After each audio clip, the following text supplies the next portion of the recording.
hear that sound? You know what it means.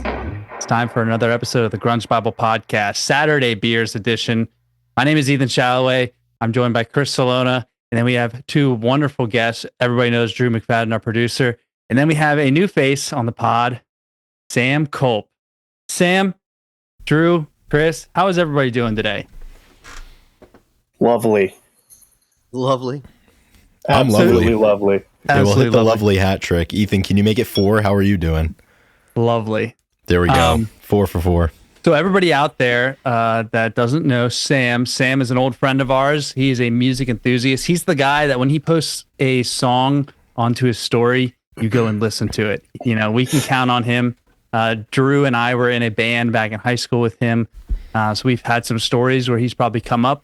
And we've been saying that we wanted him on the pod, and we just were finding the right time, and we found the right time. So he's here. He is a singer. He plays guitar. He plays a little piano.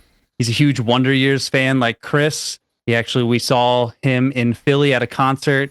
I guess it was 2 years ago now. Yeah, probably. Yeah. 2 years ago now. So everybody has met in person here. Obviously, we have a lot of stories, and yeah, he just shares a love for music that is really what this podcast is all about. And you know, that's why we're like, you know what? Let's bring him on. Let's have a few drinks. Let's have a hang. I think the people will really like it. So it's going to be a fun episode for sure. We all got drinks in our hands. Cheers. Cheers, boys. Cheers, everybody. Cheers to a good episode. Thanks, everybody, for being here. Absolutely. All right. Oh, man. Yeah, so here we usually do our check-in. We'll do a little bit more in depth. So we'll start with Chris so you can show everybody how it's done. Chris, how are you doing, man? Yeah, watch and learn, boys. I'm doing pretty well, man. It is as you said, nice Saturday afternoon. It's raining here, which kind of sucks, but I had a really busy week with work and just a bunch of stuff going on. Had some different things. Went to the Red Sox game on Tuesday. They won. And then we had spring training for my beer league softball league on Thursday night. Got to go hit some balls around, and you know, I'm normally the leadoff guy. I'm the table setter, so just focusing on, you know, putting the ball, you know, somewhere where they can't catch it and just letting the legs do the rest. So feeling pretty good. We lost in the championship the last 2 years. So this year we got to get that monkey off our back, and opening day is May 1st. So really looking forward to that.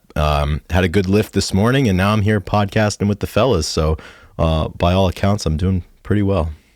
In danger of being the Bills, getting to the championship. I know, that's the thing. The 4 falls of Buffalo. It's going to be tough. Yeah, it was funny. I was just thinking, I was like, yeah, Chris, show him how it's done. It's like, all right, everything's shit. I'm doing terrible. Yeah, everything's terrible. I really hate everything. I'm this close to deleting the page. Ran out of gas. Yeah, that's it. Yeah, the person in line really pissed me off. Drew, how you doing, man? I'm doing well, well, guys. Since you've been on. I know. I'm doing well, guys. It was raining here this morning too, actually, Chris. Oh yeah. I think it put all the fires out, which was good. Excellent. But I've never had the flu before. Do you have it? I've been sick as shit the past week and a half. I'm starting to finally feel better, but I might sound a little. Oh nasally, man, what kind of symptoms do we have going on here? The flu. Flu-like symptoms. Case closed. Flu-like symptoms. That's tough, out man. for you if you like. Yeah, man. finally feeling better though. But hopefully you're turning the corner. Yeah, I haven't been that sick in a long time, but finally doing all right. How you doing, Sam? What's up, brother? I'm good, man. Can I just say before I say anything else, the only thing I've ever strived to be is the guy who you actually look at their Instagram story and listen to the shitty song they posted. Yeah. That's like the only thing I've ever strived to be. So I appreciate that. I am that for you. I love that. I hope I'm the same for you. You haven't said it yet, but absolutely. I'm not gonna listen to the things you put out there. It's funny. It's blocked, so no. It's funny. It's a very specific thing that you strive for, and you have to really commit to it, and just like post some random stuff, and it works out. Funny. Dude, yeah. Sam, I was tuned into your music Instagram stories before I even met you. And I have to say, There's been a lot of I would say a little bit of stolen valor on the podcast where like Ethan and I will kind of get on tangents with these bands Songs and like of the these week. new songs that we're listening to, and like more than And this is the guy behind it. Don't- Yeah. more than a few times like think I it's been don't because of notice, you. okay? Yeah, exactly. Do not think that goes unnoticed, because the one or two times I'm like, I showed Ethan that band Yeah, like it's 2 like- weeks ago. No, Yeah, Do you so it's listen? like it's like if You listen to the pod? yeah, you put I have in the past. Just it's just so funny. That's how it always works. But- Like you put something in his ear, and then like 2 weeks later he'll talk about it here, and then like 2 weeks after that I'll be like, hell yeah, I'm still on the train. And never once do we give credit. No, I'm just kidding. We give credit all the time. No, dude. I mean, that's Don't just need how any. that's how conversations go. You hear something, and then you have a conversation, then you say it, and it's kind of yours. Absolutely. Yes, exactly. To that person, yes. to that person, it's. I yours, mean, once yeah. you learn it, And it's like theirs. how long do you need to keep referencing? Like, yeah, I learned it. I learned it in 5th grade from Mrs. Dennis. Yeah. It's not my original work. Yep. Anyway, yeah. So you're doing well. Yeah, I'm doing good. I mean, we had some rain today too, and it's humid now, and it's kind of sun's trying to come out, so that's kind of nice. But yeah, it's just kind of a chilling weekend. I was at my dad's earlier for his birthday, ate some burgers and stuff like that. So good Excellent. Wow. It's always a good day when birthdays and burgers are involved. day. That's right. What was the Double what's Bs. what's the burger topping lineup that we went with? Oh, dude, I went pretty basic. Just Yeah. lettuce, tomato, onion, ketchup, mustard, little yeah. bacon. Yeah. Just classic, true classic. California. Yeah, exactly. I'm a simple man. Well, grill Good to shop know that. best. Nice. Yeah. Awesome. Ethan, have we I'm asked doing- how you are yet? No. Now Ethan, it's how- his turn. How are you? Yeah, I'll go. I'm doing well. Yeah, I'm doing pretty well. I just got back from, I was at Drake Relays last night, or last few days. I just got back from Des Moines, Iowa. Had a little bit of a longer travel day just because I didn't leave until later. So I was kind of in limbo, just kind of like, Isaac Brock just kind of wasted a day in limbo out there at Des Moines. And it was good though. Like it was an okay competition. There was, there's difficulties every time for something. So like it was good. We're going to build on it. And yeah, I'm happy to be back. I got like a little lift in just to get my body moving. I got back late. So I was not dreading, but I was just like, I was driving home at like, 2 o'clock yesterday from the airport. I was just like, can't believe I got to do a podcast tomorrow. But then we get here and we crack a few beers and got my buddies, and there's nothing else I could ask for really. Because if we weren't doing this, I would be by myself today. You know what I mean? So I'm pretty happy, and it's going to be good. And who doesn't love talking about music? I mean, I was just in my favorite place to listen to music is in an airplane. There's something about it, like spot. up there. It is like, I was talking to Noah too, my friend, who also he's getting there. He's getting into some good music, and I can almost trust him. He's into his Deadhead. Almost phase, going to so- start paying attention to his Instagram stories. Yeah, exactly. Yeah, I'm almost like I sometimes I listen to him. I'm like, no, he doesn't have it yet. Like, I'm Check like, back in he's in a not, couple he's of not, weeks. he's not there yet. I can't blindly go and I can't blindly repost this, and I have to vet it. Yeah. But we were talking. I was just like, especially after a meet, when you go somewhere and you say, don't do as well as you want, you fail, if you will. You have a lot of thinking, so you go up there and it's very esoteric up in the air.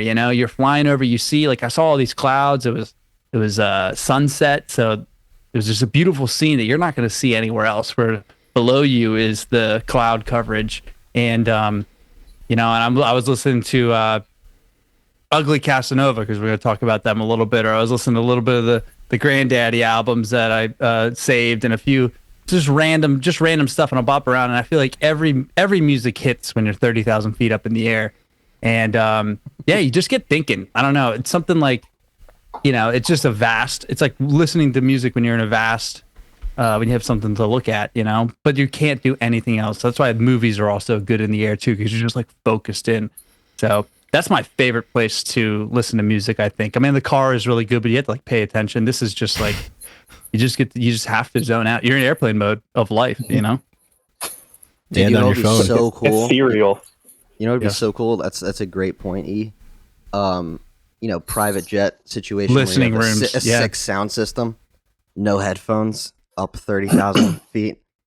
Wow. What about a concert? On the plane. Yeah. Think about it. There's big enough planes. You just go up there. Jumbo Massive. jets. Yeah.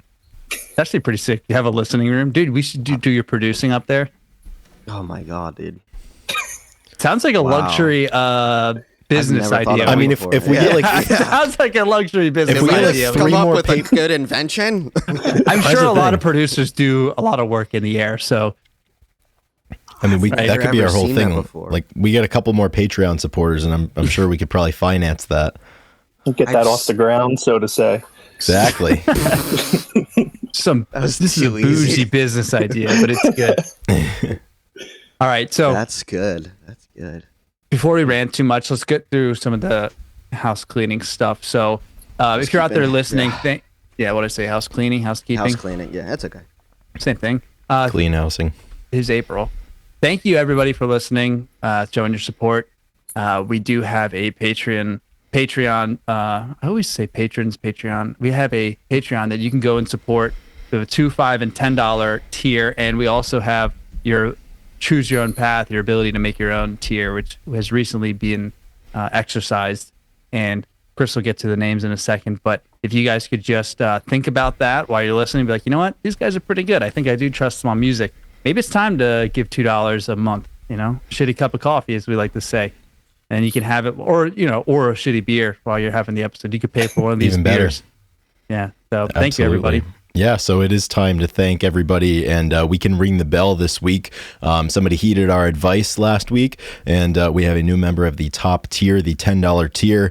An individual by the name of Ultra Mega OK has joined the ranks, and I reached out to you on the Patreon app and asked, what it was that got you to join. Haven't heard back, so if Patreon's not your thing, send us an Instagram message or something.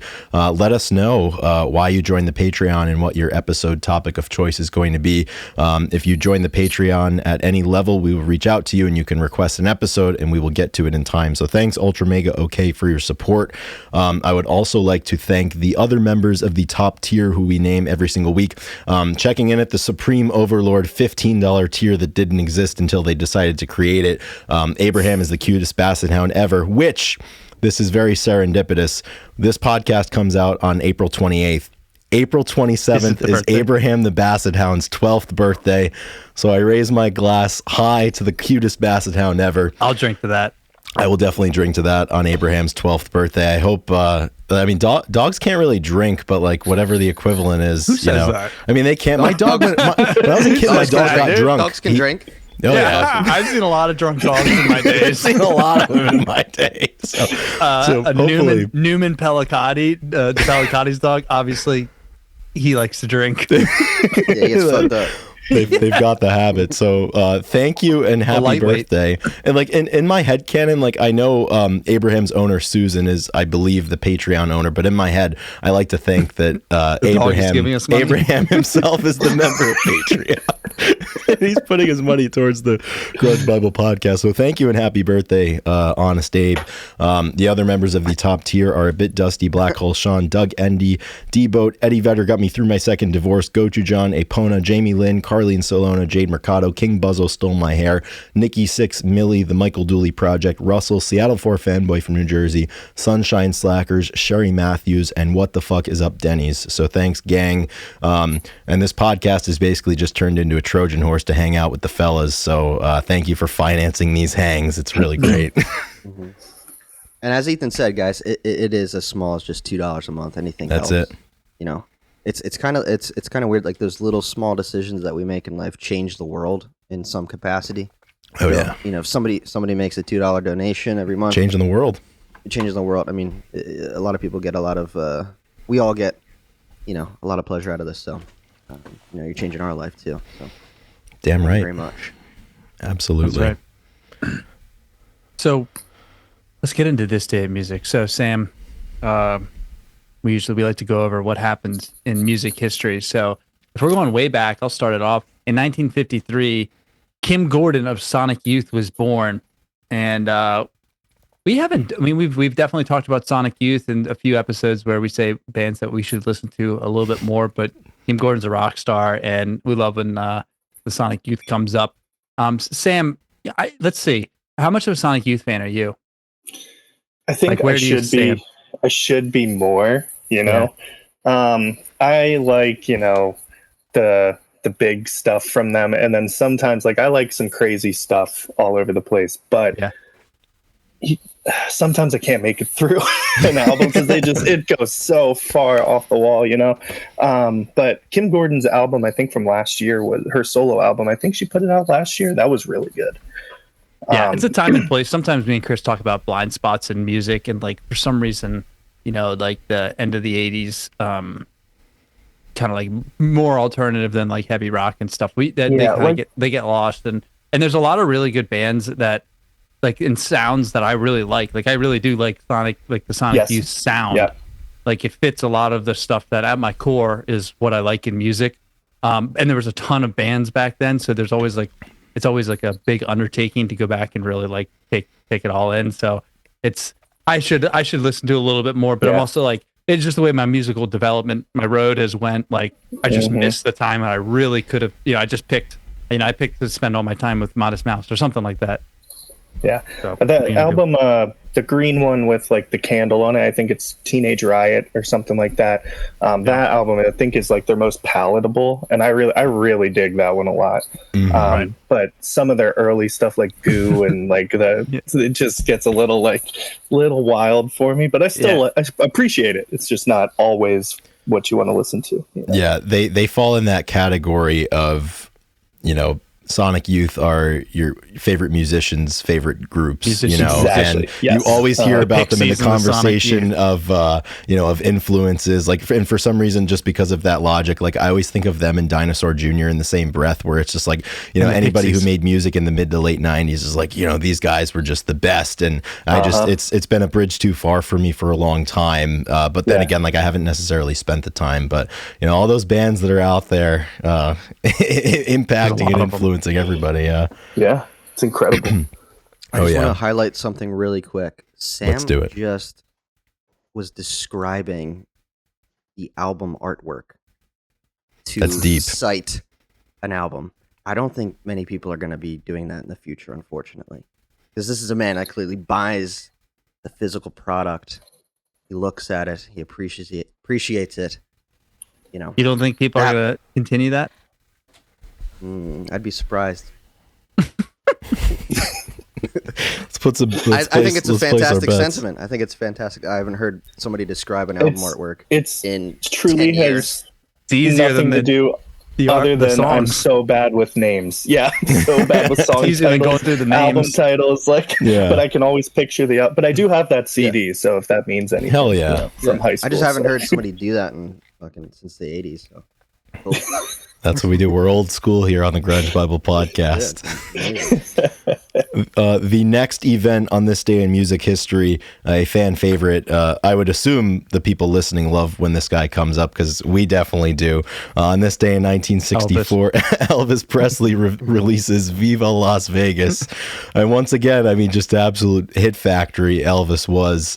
The 60s a little bit different. My favorite era of Elvis is definitely the later years, where he was not necessarily at his best, but was at his biggest, and big personality, big presence, and some of those shows from 76 and 77.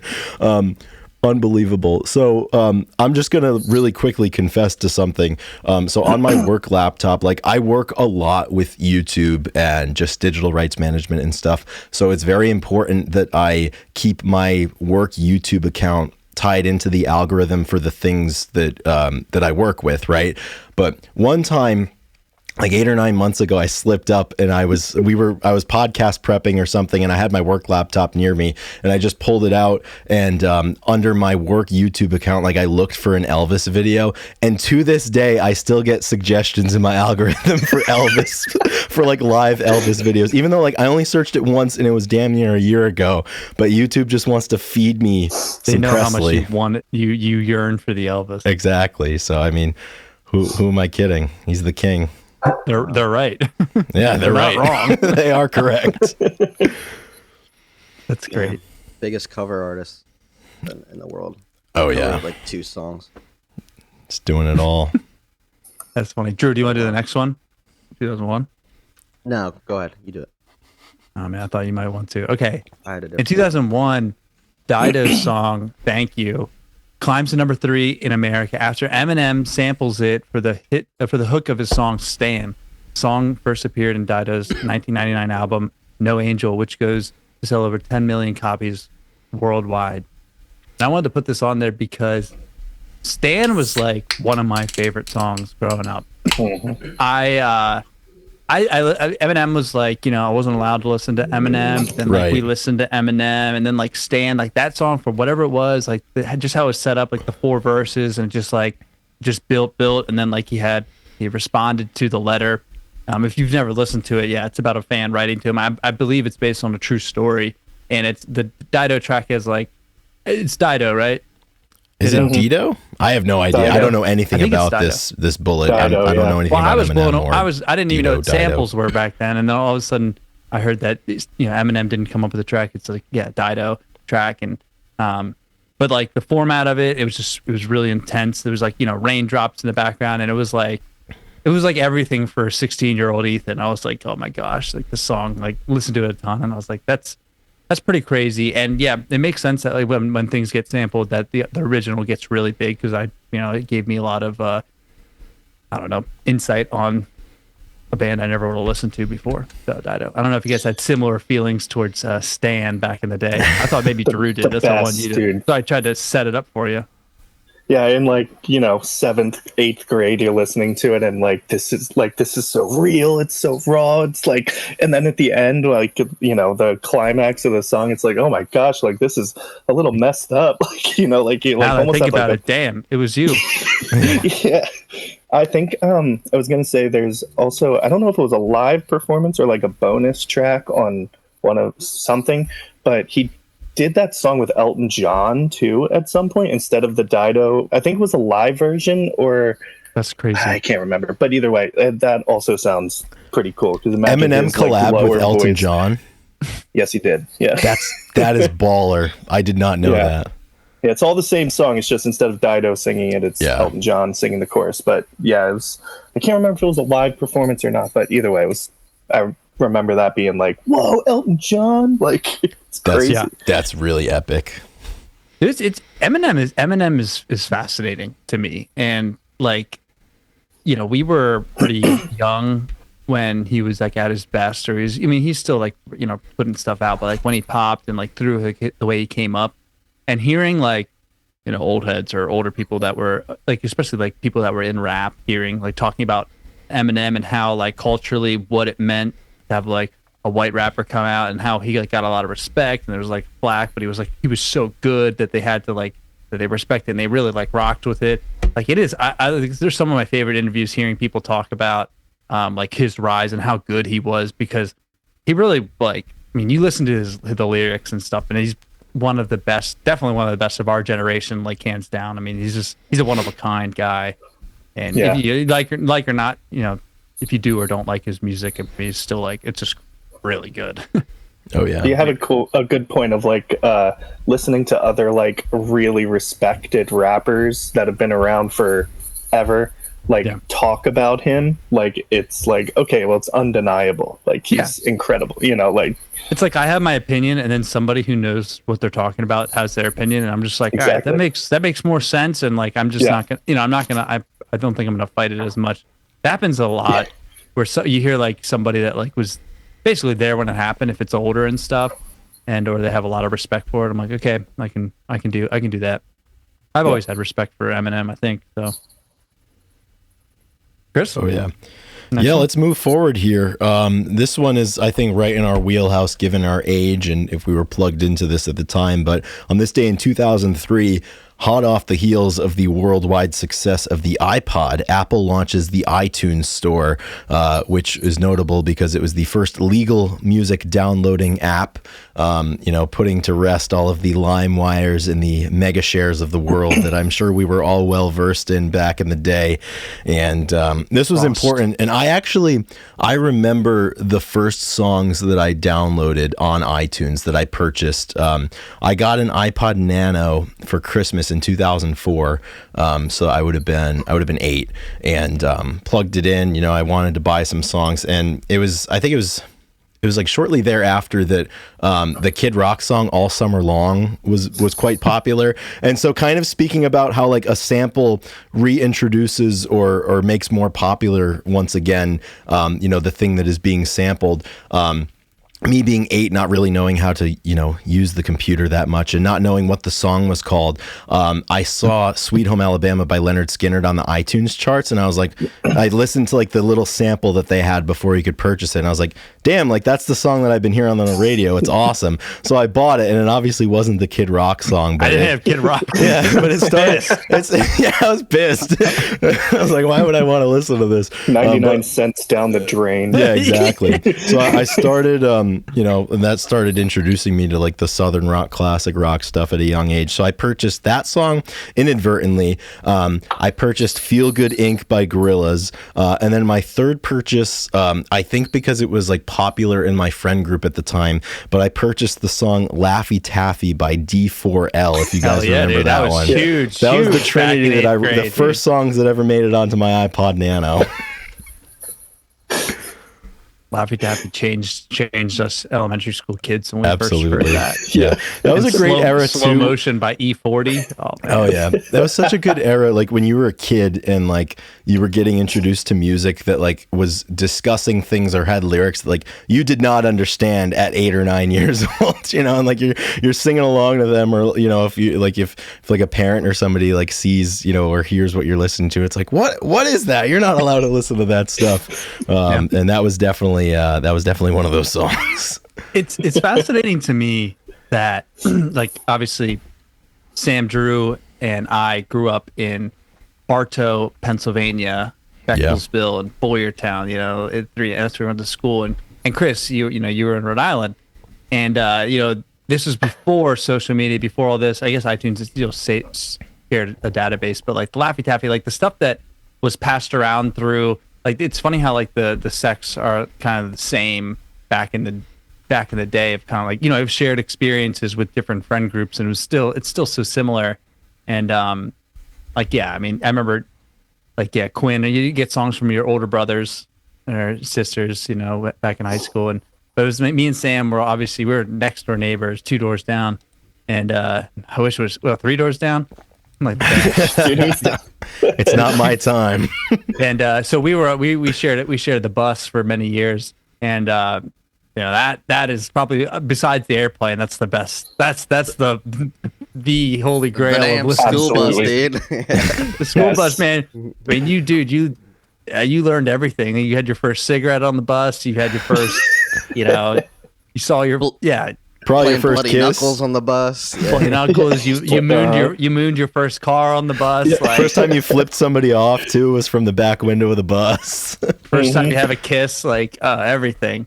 So yeah, I'm sure we were sharing all these. I kind of want to get into that more. The bus is so important, but like iTunes when it came out, I don't know how much money I've spent on music in my day, and this is like, back in iTunes, like I was definitely like would get CDs and burn CDs from friends like Sam or Drew and stuff. Like I didn't know how to like buy anything on iTunes. You know what I mean? Like I didn't have anything to like set it up. So I'd just be using my parents, and I didn't want to do that because I know they would be like, why did you buy 10 songs for $10? Or it'd just be like weird. So like, here you are thinking it's a massive deal, and like Papa Shalloway is like, why is there $10 less in my account? Yeah. He's like 99 cents for a song in this economy? No way. Yeah, seriously. Oh man. It's interesting that go ahead. No, I don't know do you guys still utilize the iTunes store? It's been a long time since I have. Dude. Gotta get back into it. If you care about sonic quality, do a side by side, stream it like Apple Music even. Stream the same thing, whatever song, Apple Music, then go to the iTunes store. The quality is 10x. And I don't know why. And it's noticeable, like if I was on my phone in those two apps and I would listen to one and listen to the other with like a normal pair of headphones, it's noticeable. Headphones, your car, yeah, whatever. So you're Really? saying Apple Store and iTunes Store and Apple Music, not even bringing in Spotify. Correct. Saying they're better Same than company. Spotify. Same company. They're better than Spotify. Yeah, They're probably both better than Spotify, but then iTunes Store is the best. it's the best, and I don't know why. I think maybe it's still you're still streaming like the waveform Okay. of the song. But even when you do like a lossless or whatever that Apple, are you guys Apple Music users or no? I'm a Spotify user. Spotify. Yeah. There's like a few settings that you can do on like Apple Music, and there's supposed to be like a premiere, like they call it lossless, so there's no, whatever, blah blah blah. But dude, iTunes Store, get back into it, bro.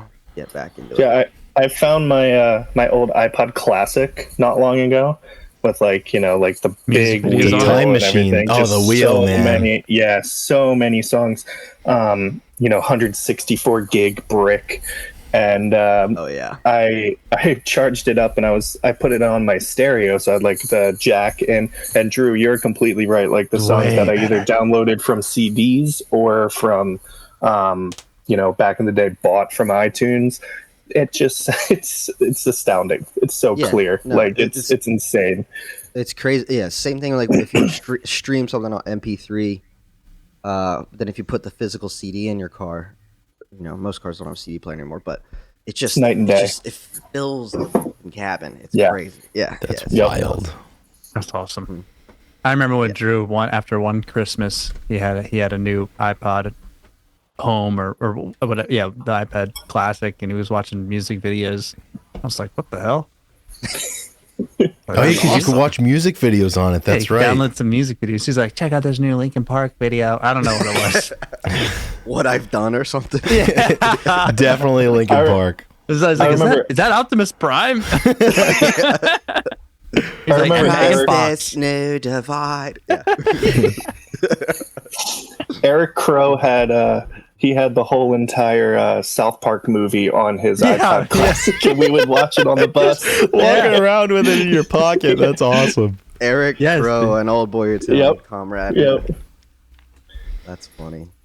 Oh man, it is good. Yeah, that was a big change. So, and also it says at first the service is available only to Mac users with the music file encoded in Apple's proprietary format AAC, restricting where they can be played.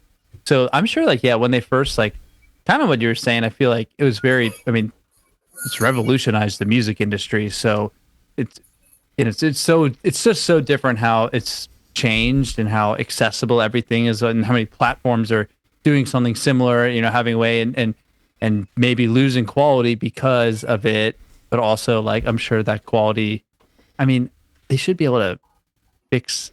I was thinking about that too. Why is it so hard to keep quality? I guess like when they compress everything, I feel like it should have gotten better. I wonder if it just gets over compressed over and over again so many times, kind of like pixelated picture. I don't know. I'm talking out of my ass, but I'm assuming that's something like that. Picture quality and the ability, iCloud, and the ability to save large files has gotten better. So when you talk about this, Drew, it makes sense. And I'm just wondering, the original picture will always be, say, best quality, but I don't know. It's just I was thinking about the other day, how come music, it should be easier to save the quality, save the file size and whatnot. It You should need more computing power.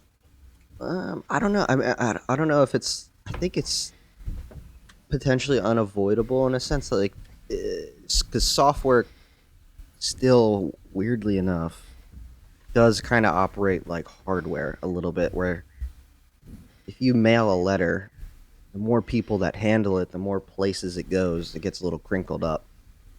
Same thing happens with a software file when you compress it, re-download it, export it, render it, re-upload it.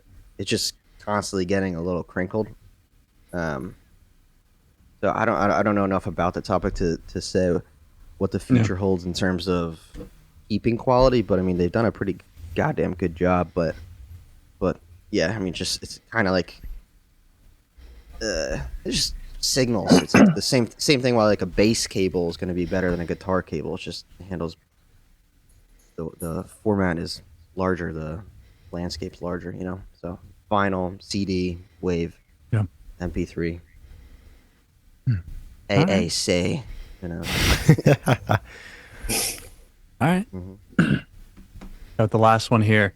Last one for this day of music. In 2017 at the WXTB Rockfest in Tampa, Florida, Soundgarden launched what will be their final tour with Chris Cornell, who dies May 17th in Detroit. So I can't believe it's been, 8 years now that Soundgarden was taken off for their last tour, Knowing tour. And yeah, I don't know. That's sad to hear again. Obviously, I guess that's coming up, so we'll be talking about Chris Cornell more in the future. Yeah. Friend of the pod and listener of the Grunge Bible podcast, Zach Dow, who stuck with us for most of the 3.5 hour 200th episode live stream. He was actually at the last Soundgarden show at the Fox Theater in Detroit, and every single year on the anniversary of that show, there was I think he was for one of the Detroit papers. He was at the show shooting it, and there's like a series of photographs that I share each year, and one of them actually, I didn't know it at the time when I posted it, but Chris is like, he has the mic in his hand and he's leaning down to the pit to fist bump somebody, and it's Zach, who is, loves Grunge Bible and listens to the page. That's and like so cool. the fact that like that bump? was, yeah, and the fact that like that was like that was captured, it was the last show, obviously, and out of all the pictures in that series, like it's Chris fist bumping Zach. Like it's super cool. Like every year I post it, he always messages me about it. Yeah, crazy stuff. That's seriously legendary. Yeah, I'm happy for him, for Zach. Incredible. Awesome. So that wraps up this day in music. Okay, so now we kind of done a lot of talking, and Sam, we need to get your formal introduction and kind of talk about yourself. So we're going to talk about the musical road, right? So why do we trust you as a musical, a sage, if you will, back for all these years? So if you can go, we've done this before with each of us. Talk about the first, maybe the first music that you remember listening to, whether you showed to by your parents or your friends. Remember that first CD that was given to you that made an impact, the first CD that you actually bought, or the first concert that you went to that you remembered or actually had an impact. Like, I'm talking about milestones, ones that are like pillars of music history that like you will always go back to. Like, I remember this. Like, my old boss would say, like, my sister had Jar of Flies, and it's all I had, and I listened to it. It shaped my music life, So I want to kind of get into that. Let's hear a little bit about the music journey, because I know people will probably share a lot of these thoughts. So Sure, yeah. Definitely started young, like with my parents, mostly my dad. But even still, my parents got divorced when I was like 2. Very amicable. And so it was just me and my younger sister and my mom for a while. And they, so early on, my mom got me a boombox, just a little thing. Had a tape deck and I had a CD, just a CD slot. And she got a couple, probably, if I had to guess, like things that she just saw at like Walmart or something early on. It was like this, like I was trying to look for it before this and I couldn't find it. But I know I still have it. It was like this like hip hop compilation, but it was all like, this was 1998. Wow. 1999. Yeah, no, it was literally called Hip Hop Classics, and it had all I know is it had Baby Got Back on it. It had a couple like LL Cool J, like all that like late 80s, early 90s, like we're rapping, like kind of thing, like not like gangster rap or anything like that. It was all pretty clean. She got us a couple like albums of the time around there, like your NSYNC and your Backstreet Boys, and my sister liked those a lot, and I'd be lying if I said I didn't like a few of them. But around that same time, my dad was also getting me CDs, and he's the rocker, so I got some Bon Jovi, I got some Van Halen, Pink Floyd, because that's my dad's favorite. And that kind of stuff. So yeah, I actually found that one, the first Van Halen CD I ever had. Van Shout out to Halen the 1. classic rock dads. Yeah, Absolutely. Yeah, like, so Van Halen 1, I would say, is like the epitome of what curated what was an interest in music. Because, like, even at whatever 6, it's like your mind can't comprehend what is he doing with that guitar. Like, Yes. you know, like on Yeah. Eruption, you know, my mom, you know, I grew up going to church and stuff, so I wasn't allowed to listen to Running with the Devil on Sundays. Right. Only Like, on little stuff like Sundays. that. Only on Sundays, you know, because she would catch me listening to it, and then she was like, "All right, you can listen to it, just not on Sundays." Monday through you know? Saturday, they'll let that Yeah. sucker rip. We're Running with the Devil, baby. Yeah. But yeah, Incredible. that album, I would say, like, is huge for me, along with Dark Side of the Moon, Pink Floyd. That's my dad's favorite album. It's probably still, if I really had to, like, test myself, that's probably still my favorite. I just can't ever deny it. Yeah. You know, so that one took me a little longer to understand because it's a little more out there. Yeah. But it was kind of like I would put it on and be like, all right, I'm kind of bored, like, halfway through. I'm 6, you know? Like, and then, I was gonna say, like, at 6 is very young to, Yeah, like, be 7, turned on yeah, to these whatever, things like- and, like, start developing a connection with them. Like, usually, like, I feel like people don't start making those connections until, like, they're a teenager or something. But it's like, here you are. It's like you don't even know how to write your name in cursive yet, and you're like rocking Literally. out to some Van Halen. Yeah, Van Halen. Another big one was my dad was really cool about getting me, like, greatest hits albums. So, like, he would, because, like, you know, like a band like Bon Jovi or something, you know, like, he liked Bon Jovi a lot.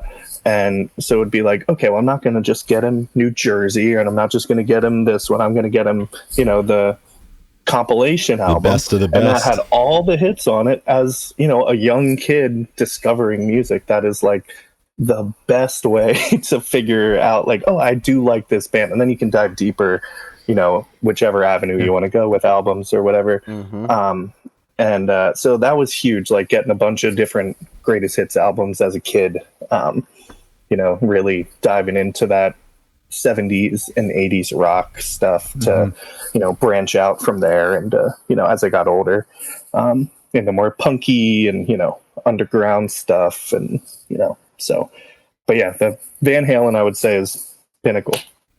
Pinnacle. Mm-hmm. Yeah, that's it. I mean, it's where everybody starts. It's what their parents give them, or Yeah. their, you know, older brothers and whatnot. And you know, we talked about a little bit how, you know, the dads these days, I mean, they're talking about, you know, probably Nirvana and the Foo Fighters. I mean, those are like the bands they listened to when they grew up. And then, you know, for us, you know, we think about the high school, you know, could be like the Dirty Heads, or the, you know, there's like the band. So, like, you know, it shifts. And, you know, you could say that my dad always said, like, what is classic rock, you know, on the local radio station back home, or maybe it was MMR or MGK. They were like, you know, it has to be 25 years older or older to be classic rock. And now a lot of the stuff from the 90s is obviously, I mean, 2000 is Early 25 years. 2000s. Yeah, it's 2000 is crazy. 25 years. Like, that's classic rock Yeah. now. And it's just going to keep changing and changing. So now, you know, I think our generation obviously we were all given that Pink Floyd, Van Halen, you know, Bruce Springsteen, like those are the albums that got us into it. And then we went from there. And now people are, I think that's why the Grudge Bible is popular. I think, you know, kids are probably being shown by their, you know, probably what they listen to is, like, you know, Foo Fighters, Nirvana, stuff like that. Yeah. I think it's good to start a base. You know, you need that solid foundation to, like, expand into your own. Because, like, you know, like I said, I'm starting this musical journey or whatever at 6, 7 years old. I'm not jumping into Black Flag, you know. Like, No, certainly not. So you're not going to be listening watching to the Slip It Rollins In by band Black live or Flag. something. Yeah. Yeah. Like, you can't start there. Like, you know, just in anything, you got to practice. So I'll practice with some Bon Jovi sing-along. It's so true. You It's know, like baseball. It's like you don't go out there and instantly learn how to throw the curveball. Now let's work on the fundamentals. Let's start Yeah, with you launching. start on the ball tee, first. you know? Let's work on the bunt. Yeah, You know, exactly. Let's get your Led Zeppelins and your Leonard Skinners and your, you know, let's get the basics down. Well, that's Yeah. the thing. And it'll be interesting to follow it as time goes forward, because, like, the 60s and 70s are getting further and further away, right? And it's So not just far. one generation ago. You know, it's multiple generations ago. But, like, it makes sense. I think, you know, if you're going to listen to rock music or even just guitar-driven music, like, you're probably it makes good sense to start, you know, the first big era of like very commercially successful rock music, you know, in the 60s with the Stones, and going in the 70s with, you know, Zeppelin, and even some of the softer stuff with the Eagles, and, you know, what I think most people would think of, you know, when they think of classic rock radio, like all of that stuff. I think it's a really solid bedrock to build off of, because like you said, it's like, you know, once you have that stuff, you kind of like know what it's about, and like there's no shortage of directions you can go, you know, the different side projects, the bands that are similar, you know, the different riffs on that genre, and, you know, you just build from there.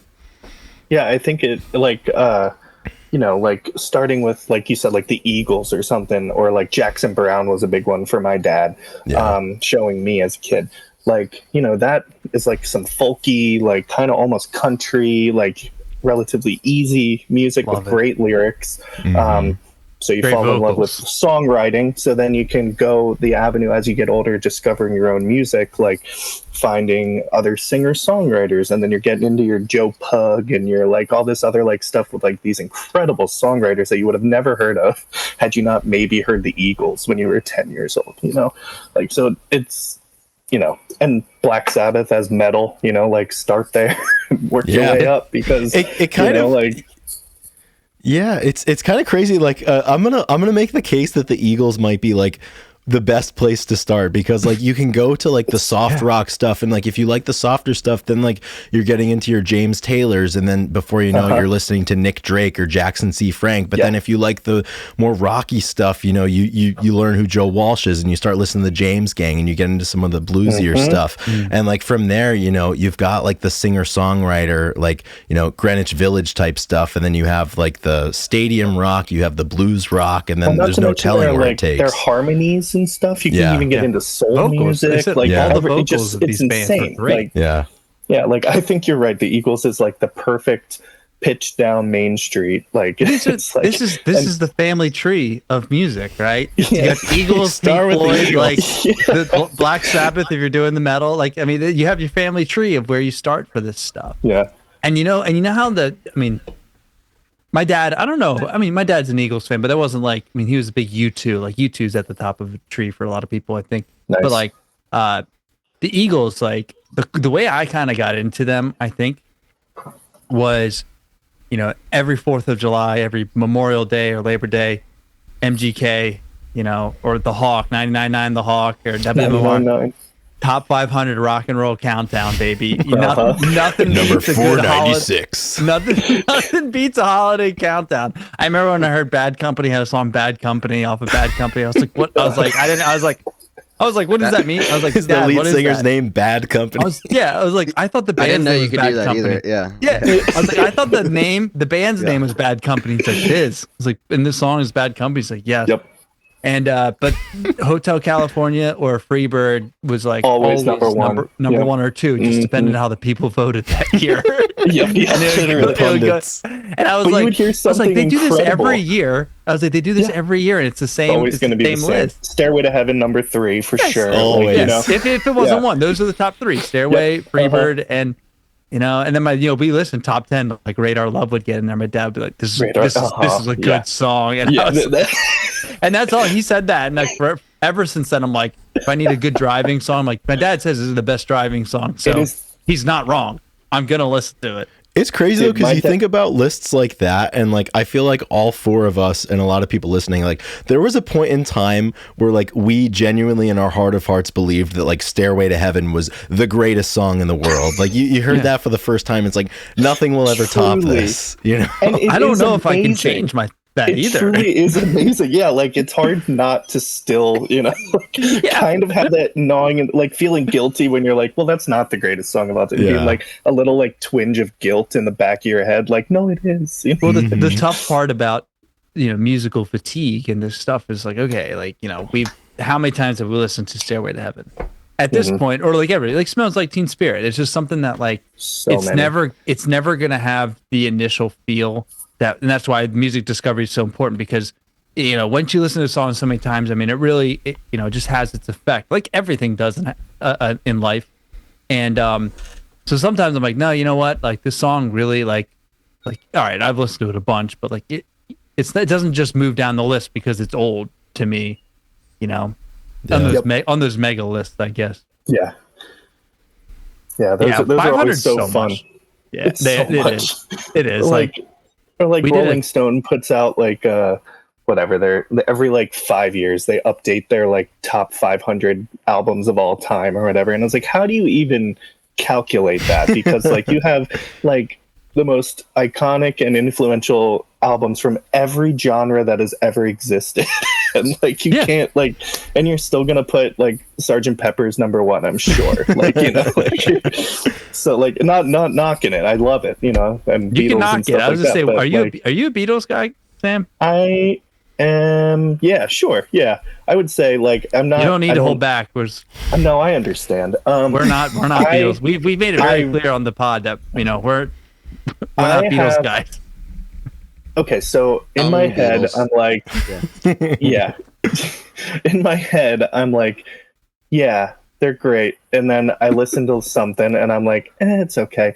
And then the next time I put something on, I'm like, holy shit, this is amazing. Like, okay, I get it, why they are the Beatles. You know, like the White Album, it's amazing. It's immaculate.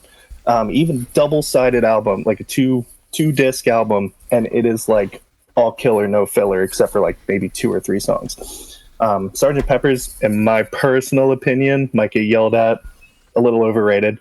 But you know, I don't know. They're the Beatles. They're great for what they are. You know, The Beatles. I don't know. Like, Yeah. I also More of a didn't Beach grow Boys up. guy. See, that's cool. Yeah. I didn't grow Grunge. up much as a Stones guy either. Like I had same thing. I had the 40 Licks, the greatest hits CD, and that was pretty much it. I've only recently, like, you know, in the last 2 years, honestly, like really started diving into the albums and being like, okay, like Sticky Fingers, this is incredible. You know, like Exile on Main Street, amazing. You know, So like, good. and really starting to actually appreciate it now. So sometimes it just takes a while to get to where you want to go. You know. Oh yeah. For sure. All right, back to the musical journey a little bit more. When did you so you sang, okay? So what made you get into singing? Was it just like, oh, you just like kept singing when you were like 10, right? Or like kind of getting into more music and kind of like taking the next step, I guess.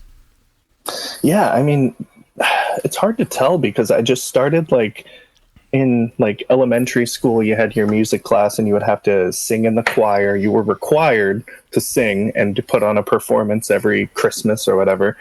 And then in junior high, like I was like, well, I like singing, so I'm gonna keep doing that. And I stayed in the choir. And you know, when all my friends are just doing, you know, sports and they're not doing, they're like left all that behind. And I'm like, but I think I got a pretty good voice, and you know, I would sing at my church and I would sing in the choir.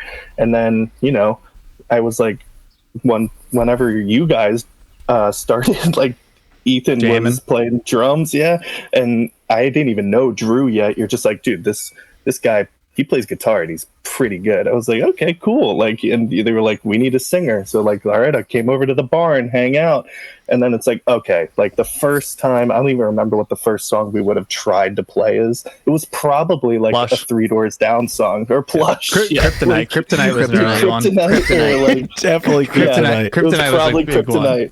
Yeah, or Lips of an Angel by Hinder or something. Simple Whatever Man. was Simple Man. Yeah, whatever was like big at that time. But like, it was like first time I had that microphone, I was Linkin like, Park. oh yeah, like this is sick, you know. And like, and I loved singing regardless, but having the power of like a band with you, even though we were not good yet, you know, it was like, this is amazing. So, you know, then I have a college degree in music and concentration and voice. So like, you know, I continued it on. My job now focuses around a lot of singing and stuff. So, you know, it stuck. Whatever happened, I don't know if it's because of the band or just because of a love for music, but it stuck. So, yeah. Yeah, I wanted to ask you kind of just going into like your music education. A lot of people like go to college and stuff, but not a lot of people go to college for music, which you did. And I was actually honored to be part of your audition for that. That's right. You were. That's awesome. Yeah. That It was so college. cool. That was very fun. And he, What- well, it's he also said after we played, because I didn't know anything about anything of classical training in music, he was stunned that I had a guitar player and we played a song we wrote together. And he was like, okay, so just so you know, this isn't like what this program is, but you'll have to work really hard, but like you're good for it. I was like, oh, okay. Like, I just thought we were gonna jam. And he's like, no. This is like what a rock and roll move. What a rock and roll move to bring like your fucking guitar player to the college interview. Be like, yo, we're gonna just play a song I wrote. That is sick. Yeah, like and he's like, I just wanted to see if you knew like if this was A or not. You know? Yeah, right. Yeah, exactly. 4 miles to dawn. This is paying dues. Yeah. Jumping around. Like, sir, this is a college audition. Yeah,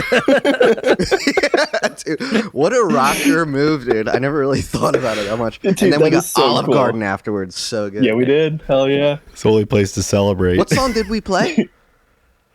Battle Above the Clouds. Wow. That ties into the plane conversation earlier.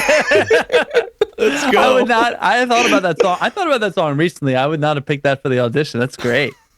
It's awesome. Yeah. It's musical. Yeah, that's good. Very nice. Musical. Yeah, but yeah, back to my question. So, Yeah. what was going to college, and studying music? What was that like? I mean, what were your insights? What were your experiences? Well, it was amazing.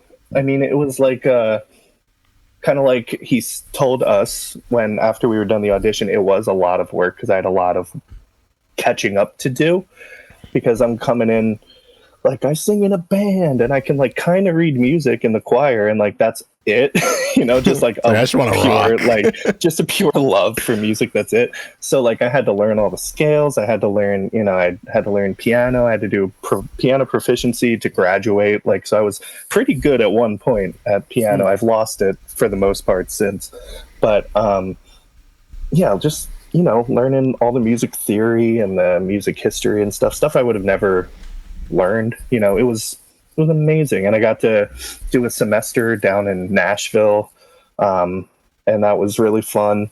And that was more on the we're gonna rock kind of side. It was like we're gonna.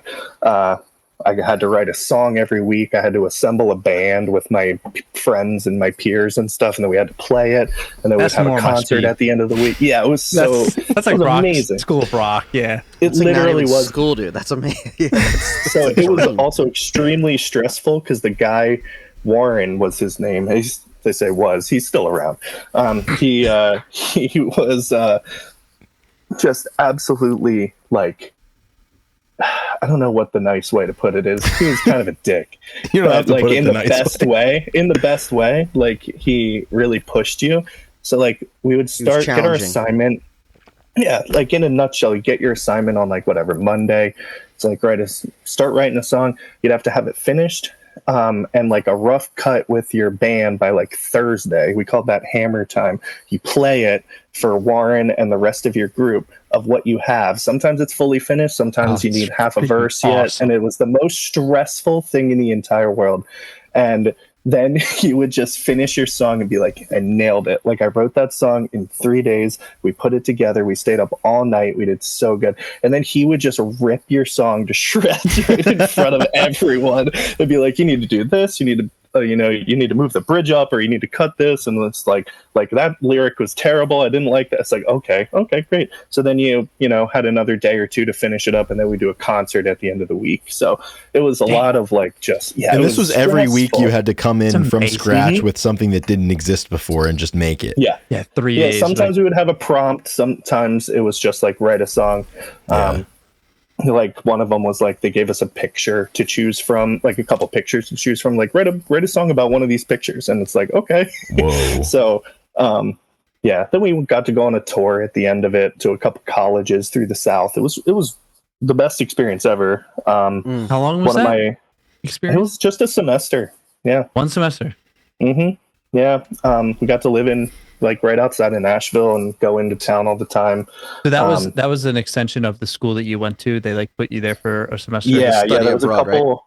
It was like study abroad, but in America. Yeah. Could you have went to a different city? Was Nashville like a choice, or was that No, just the connection? No, for that music program, that was the only. They had a relationship with one. some entity in Nashville. Yeah. If you could have did that experience in a different city, if you would want one, which would it be? If I would, I think Chicago would be cool. Yeah. They got a crazy, awesome, like punky music scene. I mean, obviously LA and stuff is cool too, but I don't know, maybe like, I think Chicago would be my number one, or like something smaller like Atlanta or something like that. They have an awesome music scene too. Big hip hop. I think a lot of hip hop. Well, and there was a really cool punk scene in Nashville when I was down there too. We went to a couple house shows. There was this one of my friends named Ryan. He was this really outgoing guy, and he made friends with everyone he met wherever we went. And he just met all these people in bands and being like, "Oh, let's go to these house shows." And like, "Okay, let's go." Yeah. Funny story, real quick, because I know we have an agenda here. But so we went to a house show for this hardcore band, I believe called Household. Yeah. They actually got a pretty big following. I think it was Household. I forget what it was. House something. They got a pretty big following for a while, and we hung out with them and we went to their show. But I had to do laundry, and I didn't have any clean clothes except for the Beatles shirt with like the British flag behind it. And, like, shit. Yeah. Like, so I'm going to this hardcore show with people with beards this big. They're all straight edge. They're all like, like tattoos, and like smoking cigarettes, and they have all these like hardcore band t-shirts on. They look cool as shit. And I show up in my khaki shorts and my The Beatles t-shirt. And I could not have felt more out of place. I think that was the worst, like the most embarrassed I've ever felt my entire life. But it was a great show, so it's fun. It was worth it. Did you get to spend much time doing? If I recall, you recorded a song, mixed and mastered. I did like a little EP, right? Yeah. EP, yeah. What was that experience like? No one should look it up, but it was. What is it? If I don't look it up, where can we find it? It is on like Spotify and stuff. It was incredible because we had like state of the art like recording equipment. Like we had a full blown recording studio. Where like the singer goes into a booth and the drums, like you have 70,000 different mics to choose from to track drums and stuff like that. So it was incredible. And some of the kids that were going there with me, they were going more the tech route. So like with recording and doing, back of house and engineering. Yeah, exactly. So, it was just really fun to have like, it really felt like you were doing something special. Like, and some of us would jump in on other friends' songs that they ended up releasing. And I had a bunch of my homies playing with me on the songs I tracked and stuff. So it was really cool. It felt like a actual, like a music collective that was just incredible. Yeah. It's awesome. Makes me think of, cool. It just makes me think like I'm really, bummed. The only thing I regret, I think, in life, I don't regret much, is that I didn't play more. Yeah. I don't.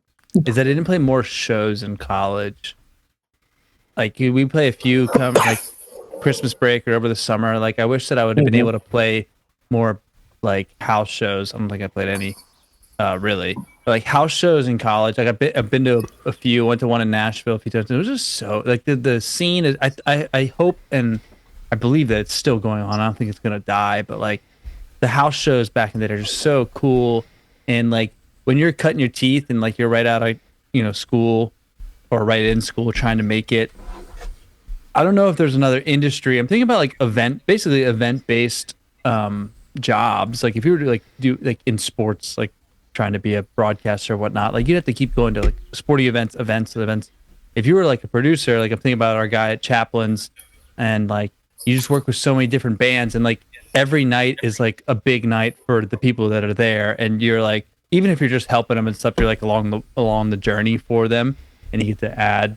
You just never know who you interact with. There's so many people. There's like a revolving door of people that people that you're working with, and like you never know.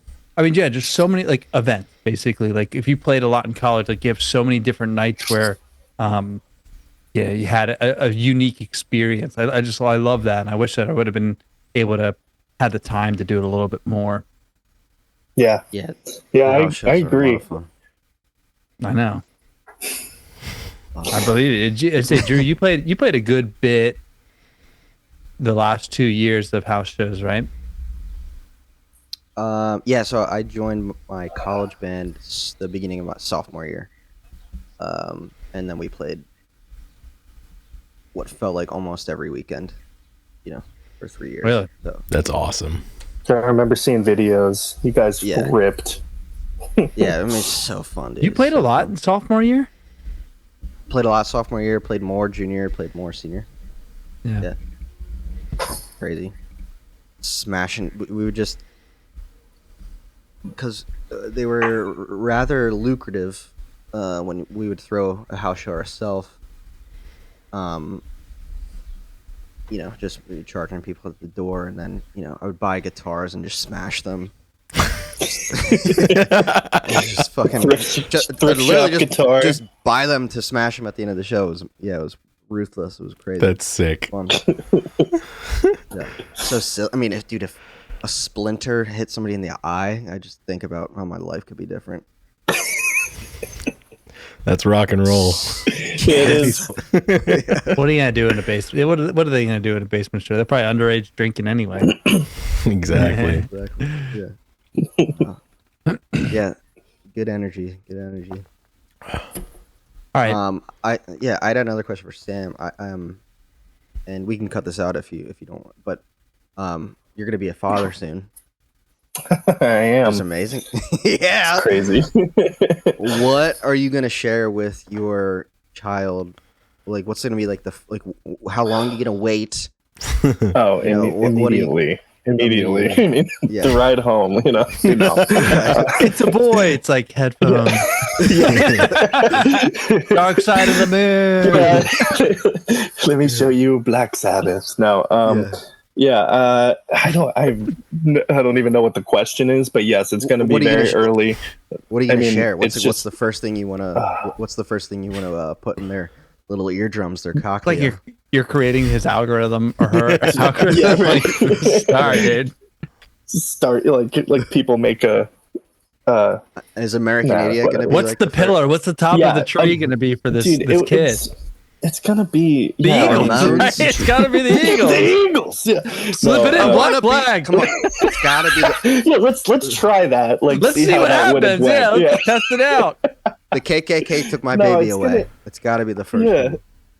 It's so hard to think on my feet about it, because it's like I'll always be playing music, like just listening to music in my car or at work or whatever at home, and be like, oh man, this is gonna be one that, like early on I gotta and then when I'm asked, can't think of it. But yeah, it's gonna be a lot of the same stuff that I was introduced to early on, I would assume. Plus, we love the Menzingers, we love the Wonder Years, that kind of pop punk stuff. That's like my wife's whole deal. So that'll be classic rock for your kid. Heavy, huh?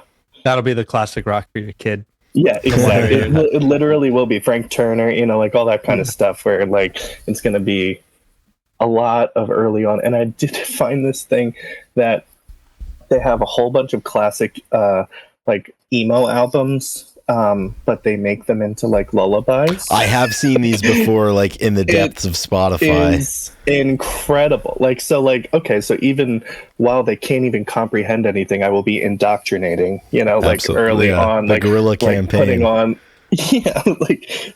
like They're Only Chasing Safety by Under Oath, but it is lullaby, like it's like.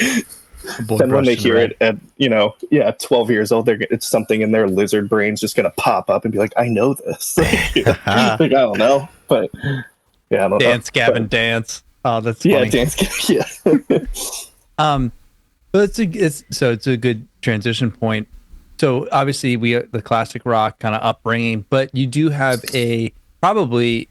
And what I was thinking, like at our age, we're all around 30 years old. Chris is the youngest at 28. I would say that our music tastes are set, right? Like we have the things that we're always going to go back to. Like you can put on, like for me, you can put on the Front Bottoms, you can put on Modest Mouse, Dirty Heads. Like I'm connected to them. I'm always gonna like it. It's always gonna be like, oh, this is a good song. You know what I mean? Like 100%. that's just what I'm gonna say. And I think that it will change, and I think we'll get into like how we kind of want to predict like our change in music, because obviously we're gonna keep looking for more and different things will change. But like, when did you move? Like, when did you feel the shift towards the emo rock, punk rock?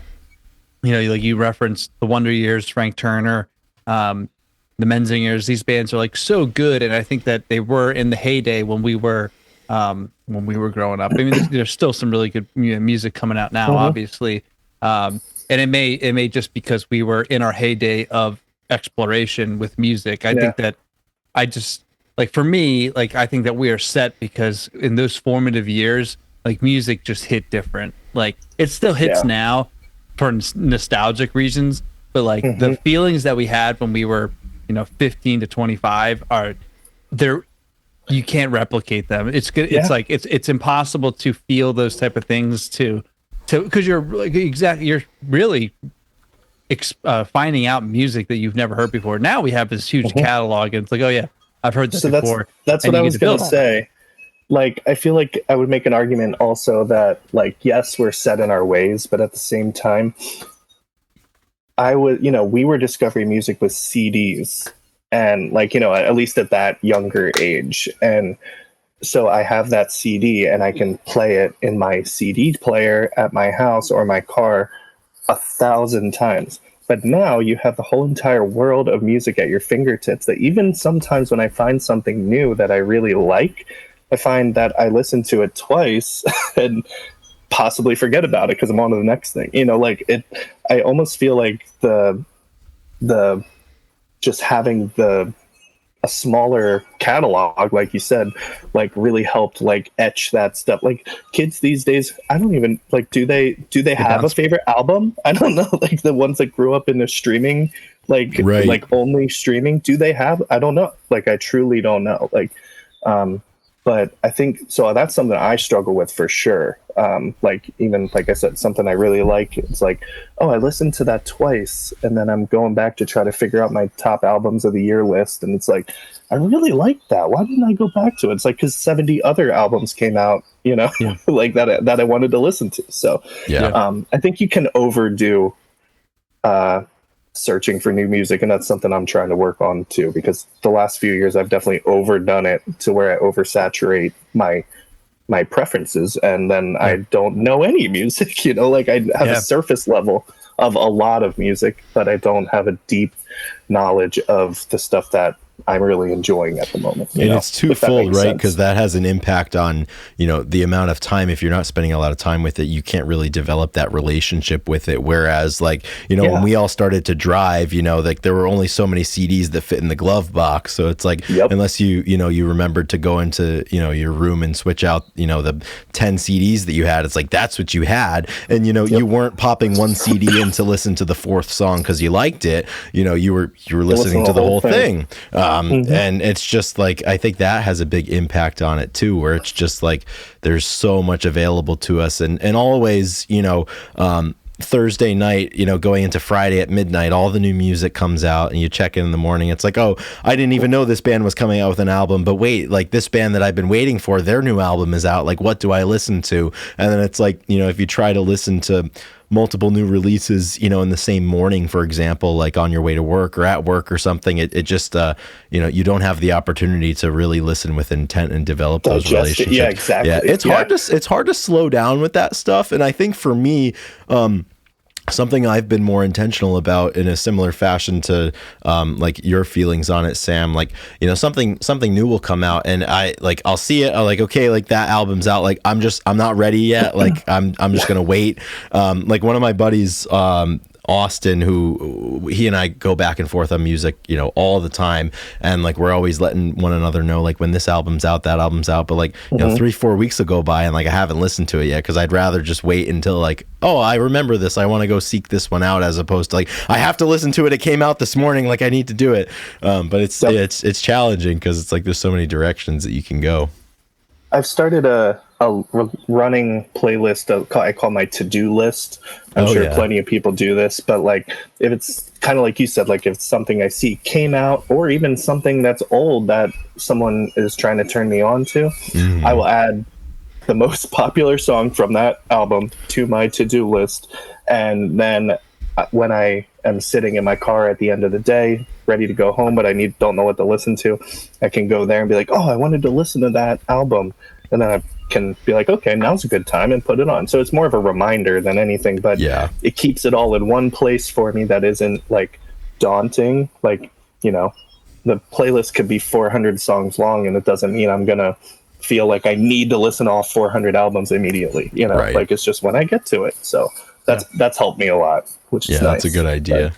But, I think for going off what you said, kind of being set in our ways in a sense, the way I'm interpreting that is like kind of like we know what we like now that you're 30 years old. You know, like there's not going to be like probably not going to veer too far from knowing like the recipes that you like within each certain thing. So for me, while I don't necessarily like seek out so much music too much anymore, I do know like when I hear a song that I like, it's almost like even more a more sense of like ecstasy, because I'm like, oh my god, like here is this noise that like I'm connecting with, you know, and it doesn't happen as much anymore. Just number one, there's so much music being put out, so much. Then with streaming, you know, like you said, Sam, you have all the options, you know, for in the solar system, literally, of all the music possible. That when you do find, you know, when I find something that I like, I'm like, wow, okay, cool. We're still cooking with gas. Yeah, I think that it is daunting, you know, like, and what you brought up, Sam, like the kind of the overexposure to new music is like, it's tough, right? I mean, we get sent a lot of music of like, listen to this, new grunge, Sure. or listen to this, and it's like, oh my gosh, if I listen to everything that was sent, I mean, it's impossible. And like, usually you put it on and, like Drew was saying, there is something when you hear it, you know that you're gonna like it, and you're just like, you get excited because you're like, oh yeah, this is kind of what I like. Like recently, you know, Chris, he brought up Slow Mosa, and the stoner rock band, and I was like, you know, Chris has brought him up a few times, and I was like, I think it's time. You know, I put it on like 30 seconds in, I was like, I already knew. I was just like, yeah. I was like, these guys rip. And I was like, I'm ready. I'm ready for this. You know what I mean? And we talked about, I had thought about it for a while, and I posted something about it. I was like, you know, there's just songs that you listen to and you're just like, this is a perfect song. I don't know why. And I think we maybe brought it up on here a little bit. And I was like, I don't know why. It makes sense to me.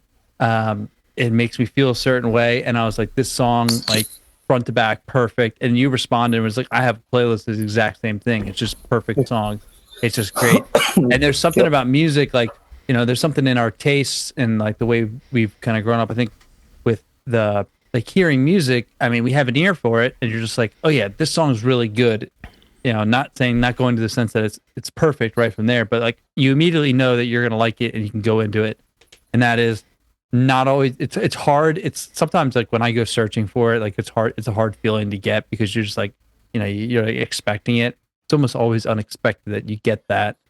And it's always a joy when you get that. So like, I don't know, music discovery is like a little tricky nowadays because I think the way people promote and talk about stuff, like, you know, you just can't trust everybody being like, this is the new band. then you listen to them, you're like, this is not the new band, guys. Like, this is not it. Like, this is not good. Like, just because you said they're the new band, like, it's not. Well, that's the thing. It. Like, we get so many direct messages and emails, and a common tactic or a common path that people will use when they email us is like, they will say like, hey, like, we're a band from so and so, like we just came out with a new album so and so, and like they will either like proclaim themselves as, or like say that somebody else has said that like they're the perfect combination of, and then they insert like 4 bands that are very popular. It's like, it's like, or like it's like Foo Fighters and Nirvana and Stone Temple Pilots, and like, okay, like I don't care about that. Like, tell me, listing all their favorite bands. Yeah, it's like if you're on a test, like tell me in your own words, like, and just don't just like name drop that.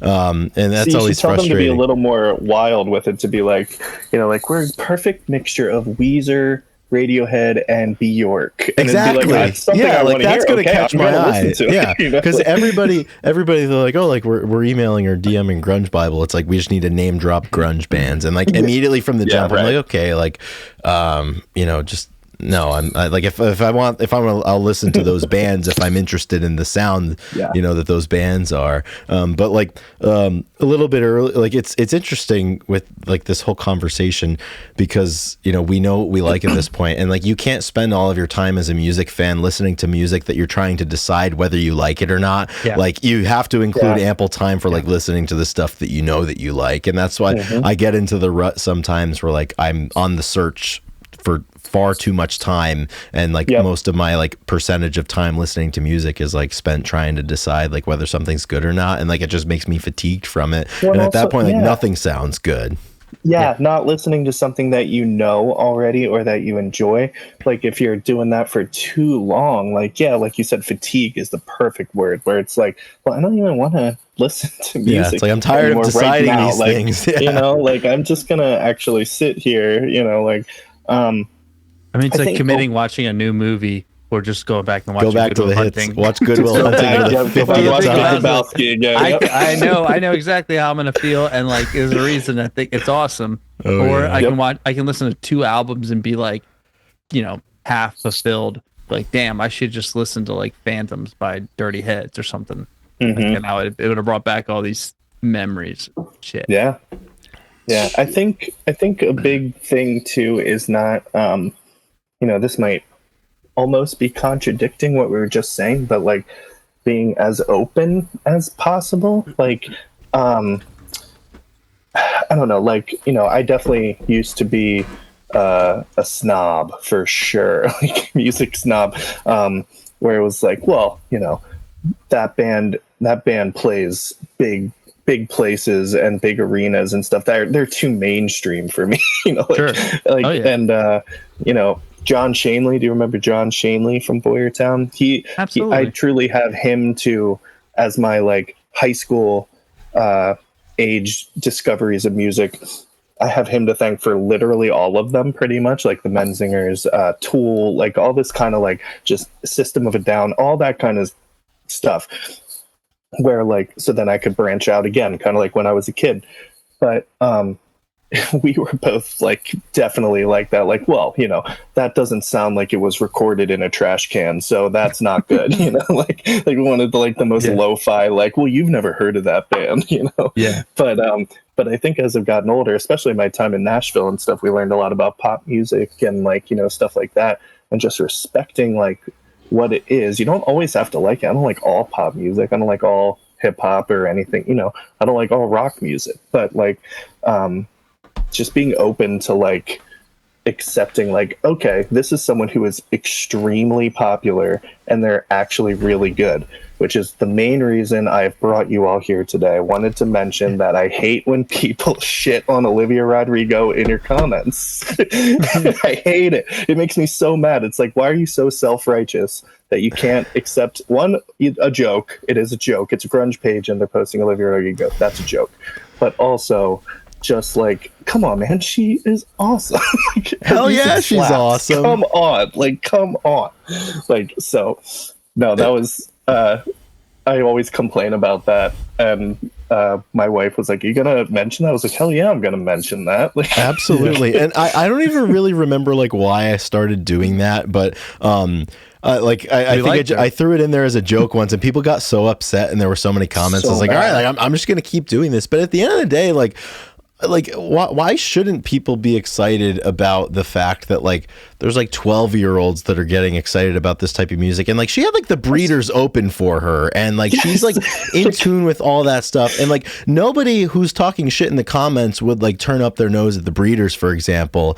Never, you know, so it's just like you never know like where people are going to go with like, hey, I like Olivia Rodrigo. You never know how far they're going to take it. Like a lot of them will just stay at Olivia Rodrigo, but some of them will be like, oh, like, you know, what was she listening to that, like, you know, this like, you know, pop and a little bit of punk in there and some rock. And, you know, you just go back in time. Like I think anything that gets people interested in guitar driven, you know, rock music or pop music is valid, and it's important. And at the end of the day, like people listen to music to get excited about it and to feel good listening.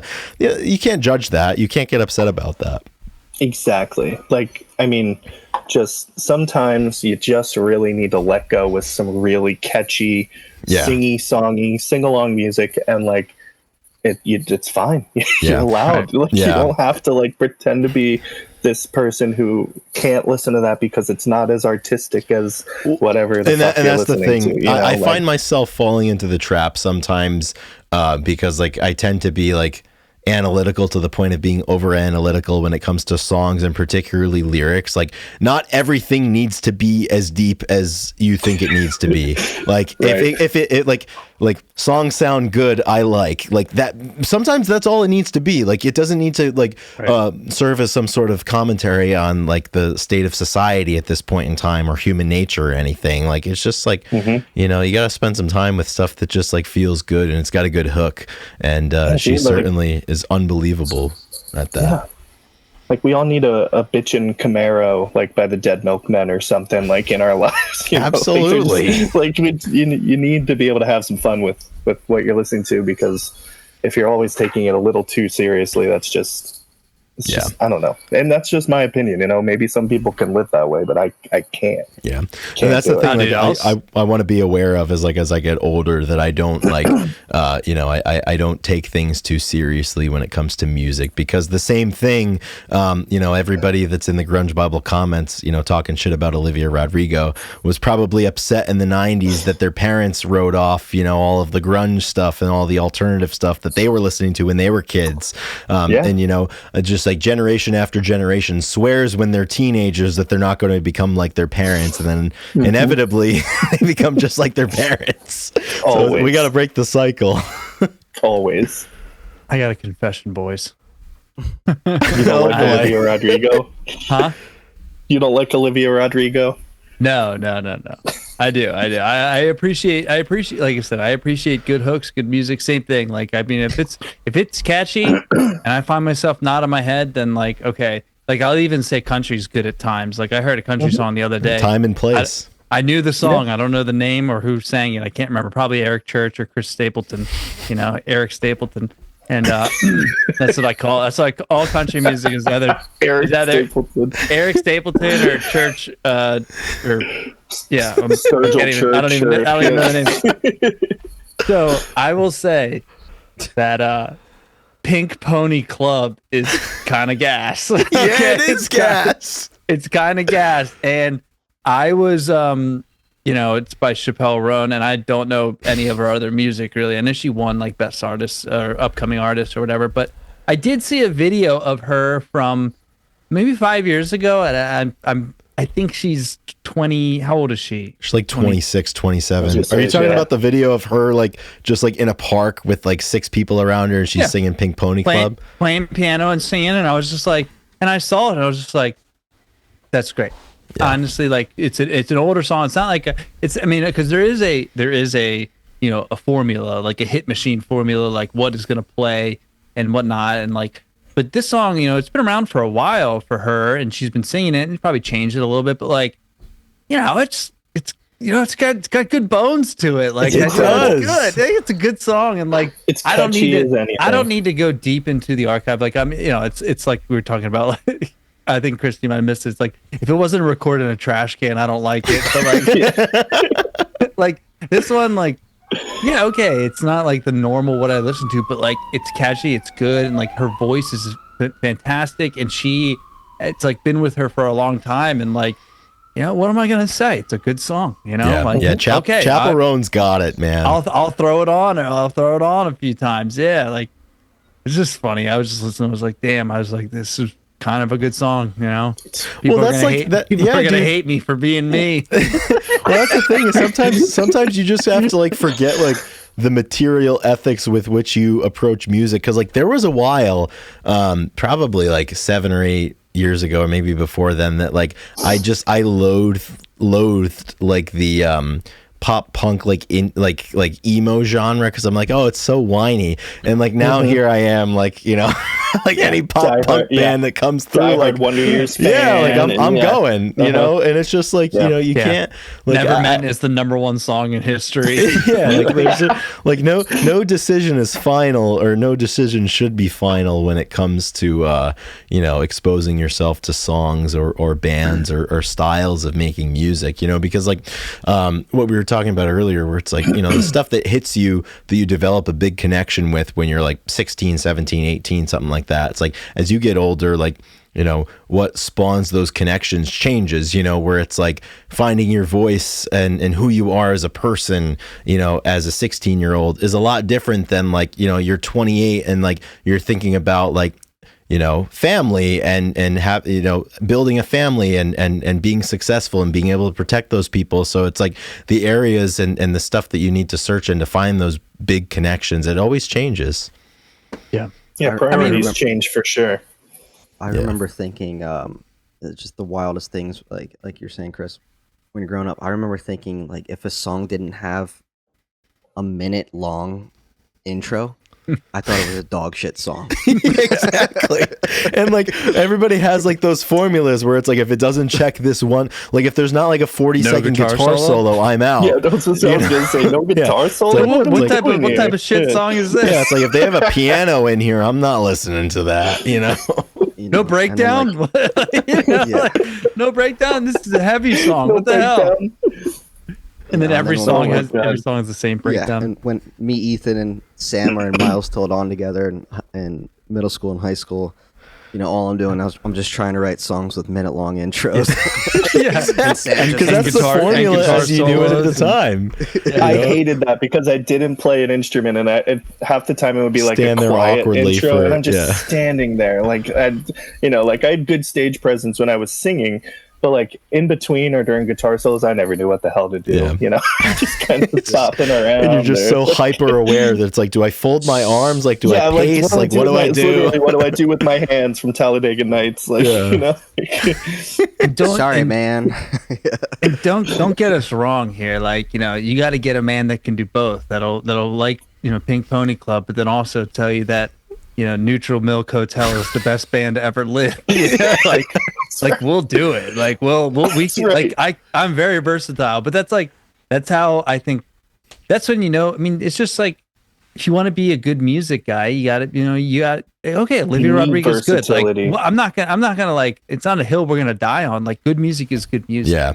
Well, and there's such a big parallel here. Like, nobody likes the person who takes themselves too seriously or can't laugh at themselves, you know, and it's the same thing, like, as you approach music. Like, if you can't like laugh at like the things that you used to think were the tried and true, like if there's no minute-long intro, you know, we can laugh about that now. And, you know, if there's not like, oh, I don't listen to rap, like I don't do that. Like, you have to be able to not take everything so seriously, and you have to be willing to be open to different things, and, you know, not abide by this code that you created, and certainly not abide by a code that somebody else made that you think is true, or expect everyone else to abide by that code. You know, you can totally, if you're not, you know, because we're all pretty big music heads, you know, like I think that is also like something that's worth pointing out, that like it is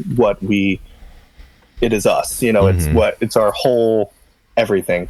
Yeah. There are plenty of people out there that are not like that. Yeah. There are plenty of people out there that are not like that. So like they can be like, what do you mean you didn't listen to this album? And it's like, I don't know, man. I had school, and then I ate dinner with my family, and then it's like, but you weren't listening to music during it. It's like, no, I was just, living my life. It's like, okay, like I can't wrap my head around it. Yeah. But there are plenty of people that are like that, and that's fine.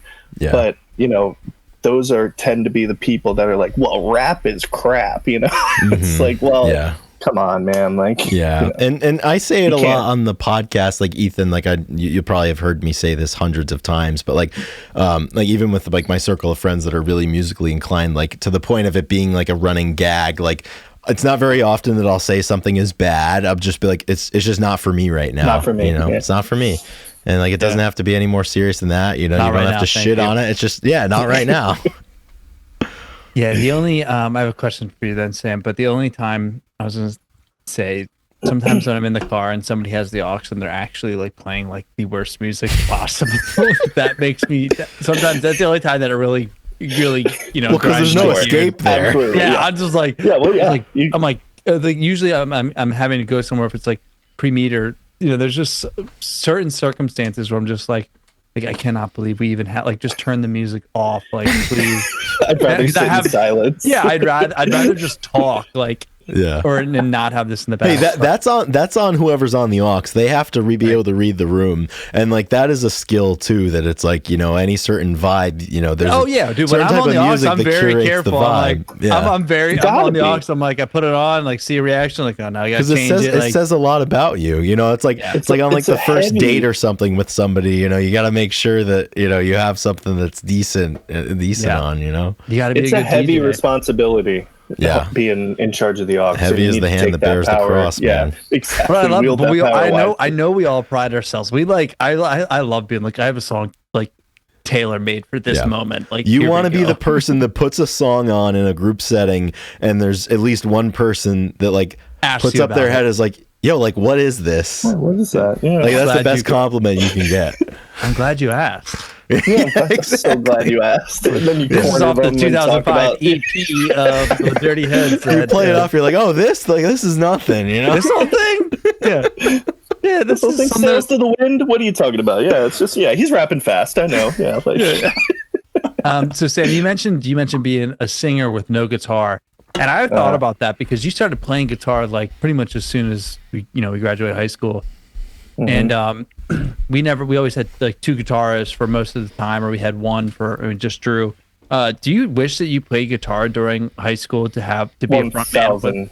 Absolutely, yes. I totally just to be able to do something with your hands. Yeah. Yes, like literally, if it was just the most rhythm, like because we always, like we had. How did that happen? How did we miss that?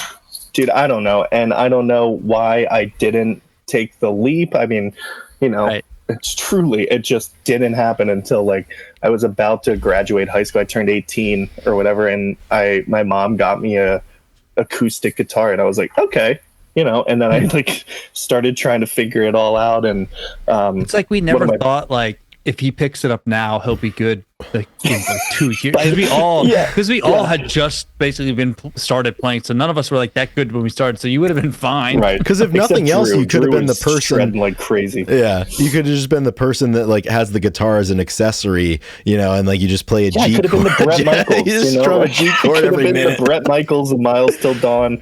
All I needed was a bandana and just fake strum my guitar. Yeah, exactly. It would have solved a lot of our band problems that we had. Dude, I love it. I love it when you guys get into the Miles Till Dawn lore on the podcast. Yeah, this is great. I think we're about to get into it real quick. I think it's that time. Zach was an incredible guitar player too. So like, I think it was more like at that time we had two guitar players.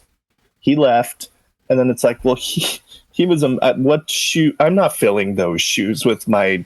Like whatever, like I don't even have a guitar. Like, and Drew would try to teach me stuff here and there, and like but like I could play drop D with like my finger like going down like the E string, like that's it. And it was like, no, this isn't gonna work. Well, you know what it was? You know what it was, Sam? Why we didn't push you to play guitar? We just wanted you to really nail down "Welcome Home" by Coheed and Cambria. Fuck off! I'm out of here. I'm out of here. We know you needed the energy for that guy, dude. I'll never forget playing that. We were playing it at the in the barn with the back door open, so it was echoing through the whole entire valley, of course. And then I'm thinking, I'm nailing these high notes, man. I'm nailing this. And Quinn comes up the stairs when we finished and proceeds to tell me how horrible I sound. He's like, dude, that sounded so bad. You did like, I was like, oh my God. Then I never wanted to sing that song ever again. Still one of my favorite songs, but no, that was, it was so bad. Song changed my life in high school. 100%. But like, who can sing it? Why do you think that I could sing that? We didn't even know. Me and Drew didn't even have like thoughts like that you couldn't. We just wanted to play it. It was like playing 30 Seconds to Mars too. We're just like, because it was like, well, Drew can play the guitar solo, and that's really sick. So like, let's just see if Sam can sing Claudio Sanchez's high voice. Like, we weren't thinking about you. We're just like, this would be sick, dude. Yeah, this would be sick. Me and Drew would talk like this. If Sam could just hit this, it would be so sick in our shows. As somebody who's never really never played in a band or certainly never sang, like it's got to be like the most lonely person on earth at the moment in the song where you realize that like you have bitten off more than you can chew. Yeah, 100, dude. It is. It truly is the worst feeling in the world, and it happens. And the worst feeling is when the band comes to you and Drew's like, all right, we're gonna play, this song, and Sam's like, I love that song, I can sing it, and then on drums, you're just like, that's a really fucking hard song, guys, and like, I'm gonna try my best, and like, then you're outvoted like 3 against 1. Everybody can play it, and you're just like this is like the hardest Kings and assignment. Queens, 30 seconds. Dude, that song is so good. I love the song. It's so good. It's just like the entire time, just like really relentless. Or like Welcome to the Black Parade was the other one. It was such a hard ask for a 15-year-old to play. But what was the other one where you were constant hi-hat? Those are the 3 big ones. Was it we did our version of Message in a Bottle too. In the second verse when we really made it punky, I think you were like doing, but maybe that wasn't that fast. I can't remember. That was like the first song that we played. So it was the first song. Yeah, that was like the first song. So it was hard because we were all like pretty early in our music career. But by the end of it, we were playing that pretty good. Like the Welcome Home, Welcome to the Black Parade, and Kings and Queens were like they were just like some serious undertones. I don't know. Never got those publicly out. No, we never played them at shows. Why would I ever think that? Yeah. 11th grade me could hit. We're like, Sam, Jared we need you Leto notes. Like, Sam, we need you to make a hawk sound at 30 seconds. Not just a hawk, but a hawk in a valley. Yeah. And then all of a sudden we're like, feet in the air. Yeah. An echoed hawk. Yeah. No, I wasn't. That wasn't it. But we played Motley Crue, and it was like, oh yeah, we could do this. It's a Motley Crue. Welcome home. I was thinking about this the other day. You know how much we didn't have an identity as a band? Because we would play Weezer, we'd play Motley Crue, we'd play like butt rock songs, like Creed. We played like a Creed song or something. Stone Temple Pilots. So we were like literally everywhere. And it wasn't like, oh, we're a punk band, or oh, we're like a something this band. corporate, or like Hurricane. Yeah. The Drew on the Dispatch, piano. the General. That was like my favorite. That was such a good call by you, Sam, to play that the General. It's so fun. That was like one of our best. Like, but every single song we played. Every song we played was a different genre. Which is never really let them know your next move. We would warm up with Atreyu. We'd play Welcome Home, and then we'd open with Weezer, and then we'd finish with like Welcome Home, and then Reliant K. Reliant K. Yes, always Reliant K. We were good at Reliant K. That was one of our better ones. That song was, yeah. We had funk. We had funk originals. We had reggae rock originals. We had drop D originals. Well, that's my question. So like obviously like when you start a band, like you're playing your favorite songs, but then when you guys started creating originals, like what is the genesis of those songs? Like is it like genre first, where it's like I want to make a song that kind of sounds like this? Or like, what does that process even look like? Certainly, especially like at 16 or 17, I'm sure it's not as efficient or as conducive to success as it would be later on down the road. But like, how do you even decide? Music wise, it was always like Drew would come up with a like guitar lick or he would be like, I'm working on this, and him and Ethan probably hung out the most. He would be at Ethan's house more than anyone, and I was probably a close second because I lived next door, right? And they would I'd hear Andy them would come for shows out, like Andy would come for the shows, the bassist. But I would hear them like from my backyard, like, oh shit, Drew's over and Ethan's playing, and I'd run through because our backyards butted like, up that sounds interesting. I gotta get there. Over. Yeah, and that no singers yet. No singers yeah, yet. Come on, we're not ready yet. We're texting Drew. We're texting actually, Sam. funny enough, Andy wrote a lot of the lyrics to most of the songs, the originals. And do you remember the story of what was it, paying dues? He said he went to sleep with a pad and a pen next to his bed, and he woke up and the song was written, and that was it. Well, it's messianic. Okay, Easter Bunny. Yeah. So, I would.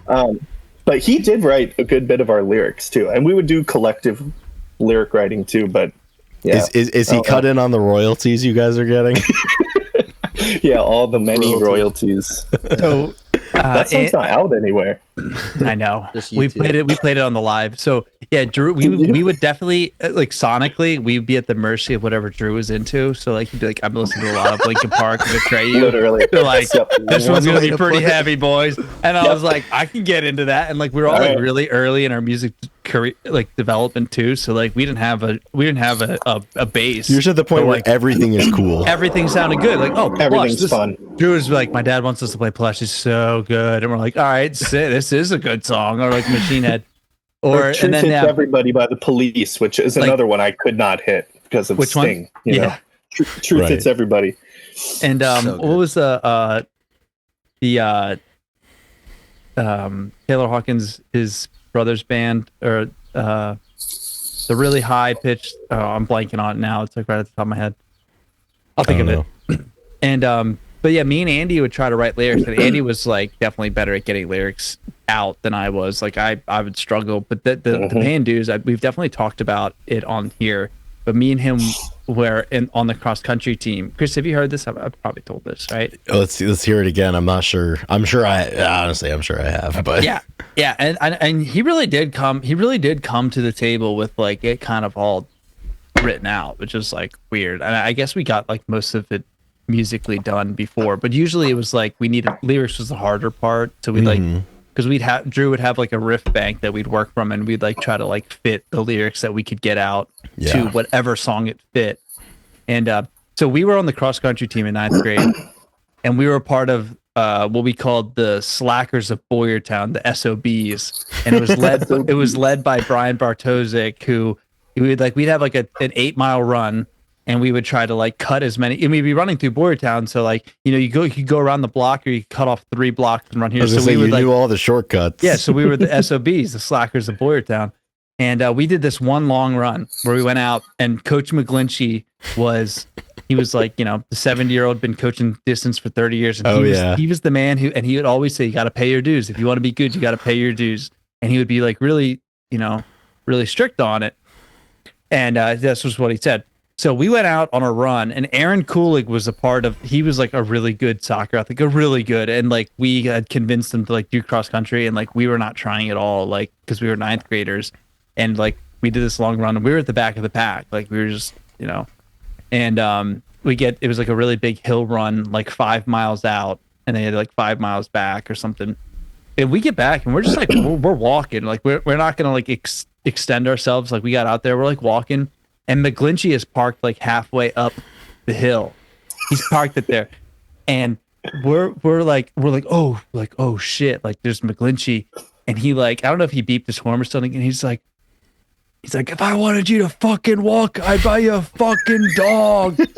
And he said that, and like Aaron sprinted up the hill. Cross country. And me and Andy were like, oh shit. He's like, what? He's like, if I wanted you to fucking walk, I'd buy you a fucking dog. And we were like, I've never ran so fast. 15-year-olds. Yes. That's so funny.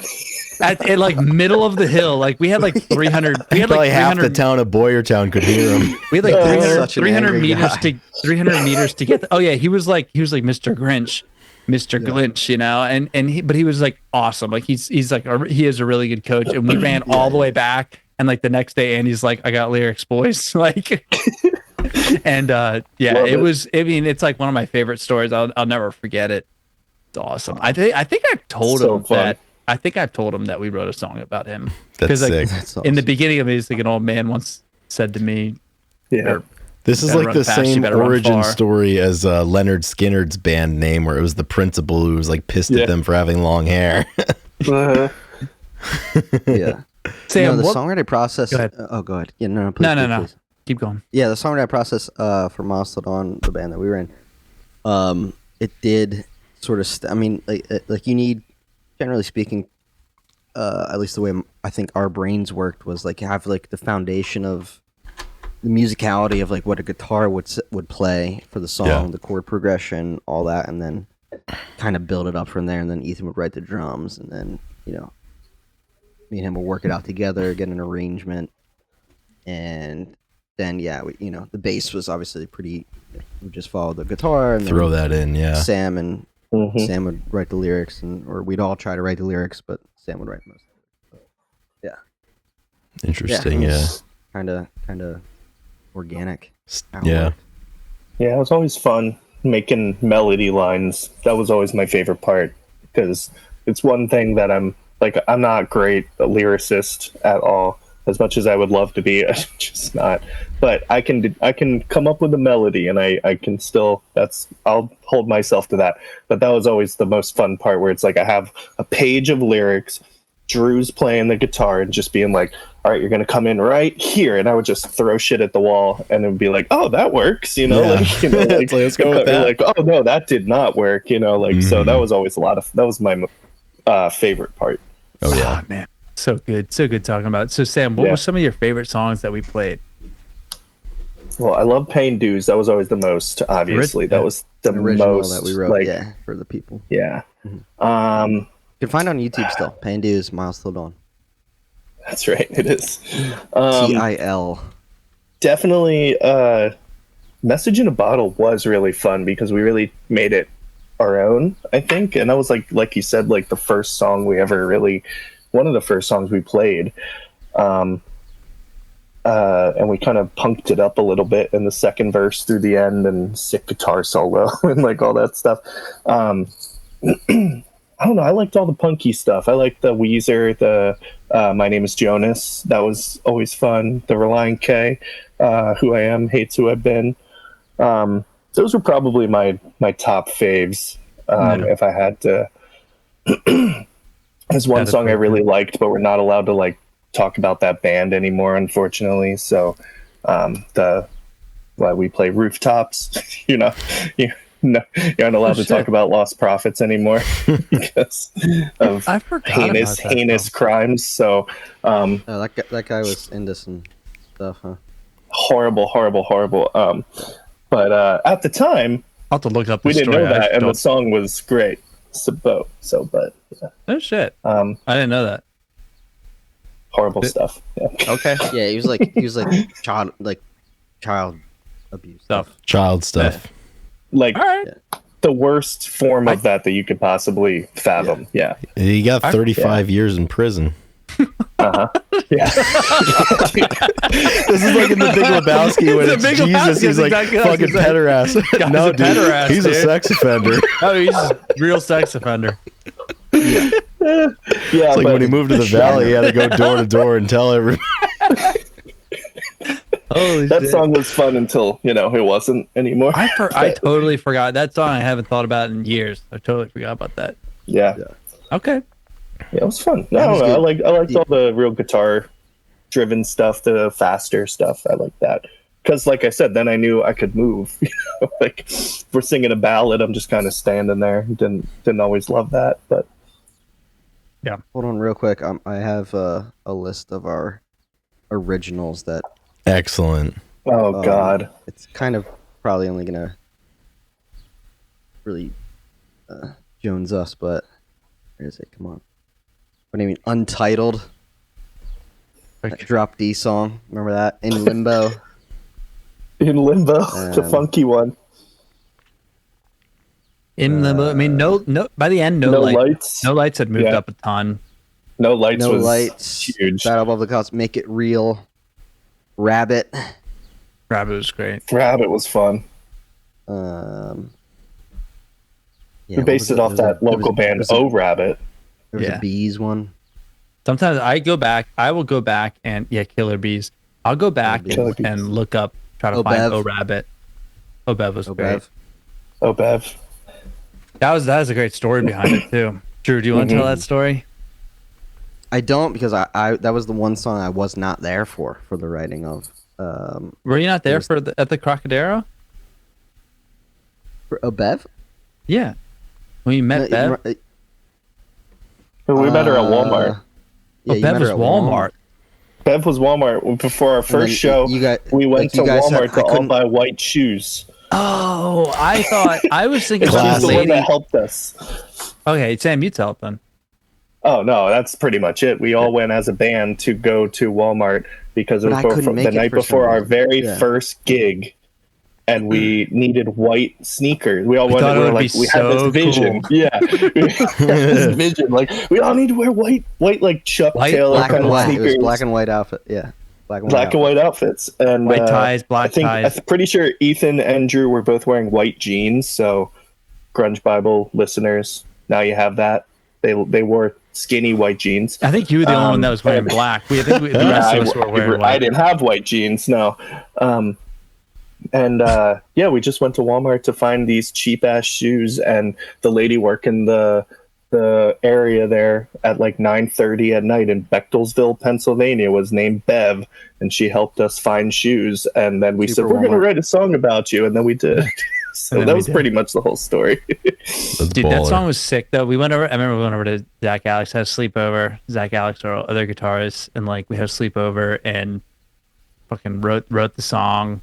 We had another after that show. We watched tripping out of cups or what, drinking out of Drinking out of cups. cups. Drinking out of cups, which was like Classic is Johnny drink- Hammersticks.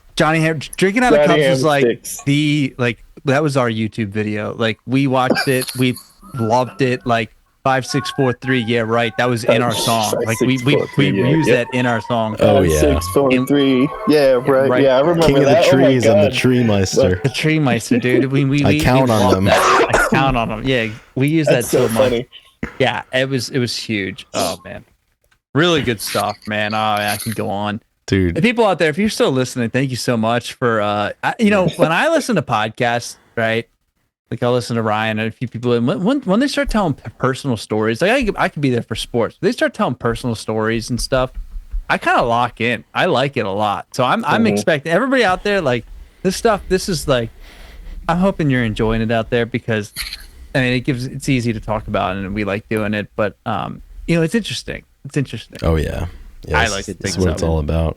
Yeah, Someone's fellas. listening and be like, And, no, it's not. I was worried I would be boring because I'm just a guy, No, I'm not man. like a famous musician having Just a guy you went to high joins school 3 with, other just you a know? guys. But yeah, this is fun, man. Yeah, it's been, Oh yeah. Sam, thank you so much for coming on, dude. Absolutely, dude. Yeah, I really appreciate it, and let me know when either of you or Chris too are back in the southeastern Pennsylvania area. Please, Hell yeah, dude. Please, let me know. Yeah, I'll be back. I'll be back soon. Cool. Believe it or not. So, but the last thing we like to do is we do a songs of the week where we give a recommendation for songs that you've been listening to that you think that the people will like. And yeah, this is a perfect time to do it. So, Chris, do you want to go first? Do you have any songs of the week that you would they like to give to the people. Yeah, I would definitely hop into that. I just have to I gotta find it here. Because I forget the name of it. Oh, here we go.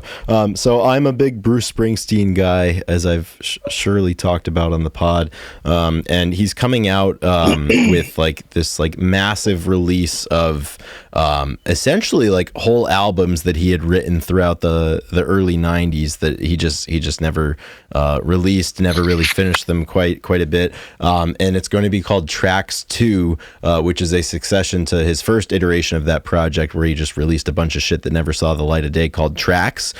So when I saw that he was doing a second edition of Tracks, I went back and listened to the first one, and I was going through them, and I really got into a song that I think was from the sessions that he did for The River back in 1980 or so, and it's called Take 'Em As They Come, and I've just been listening to it over and over and over again. It's just a great rocker, and like he's one of those guys, man, that like you listen to so many of his like unreleased songs and you're like, how did that not make it on a record?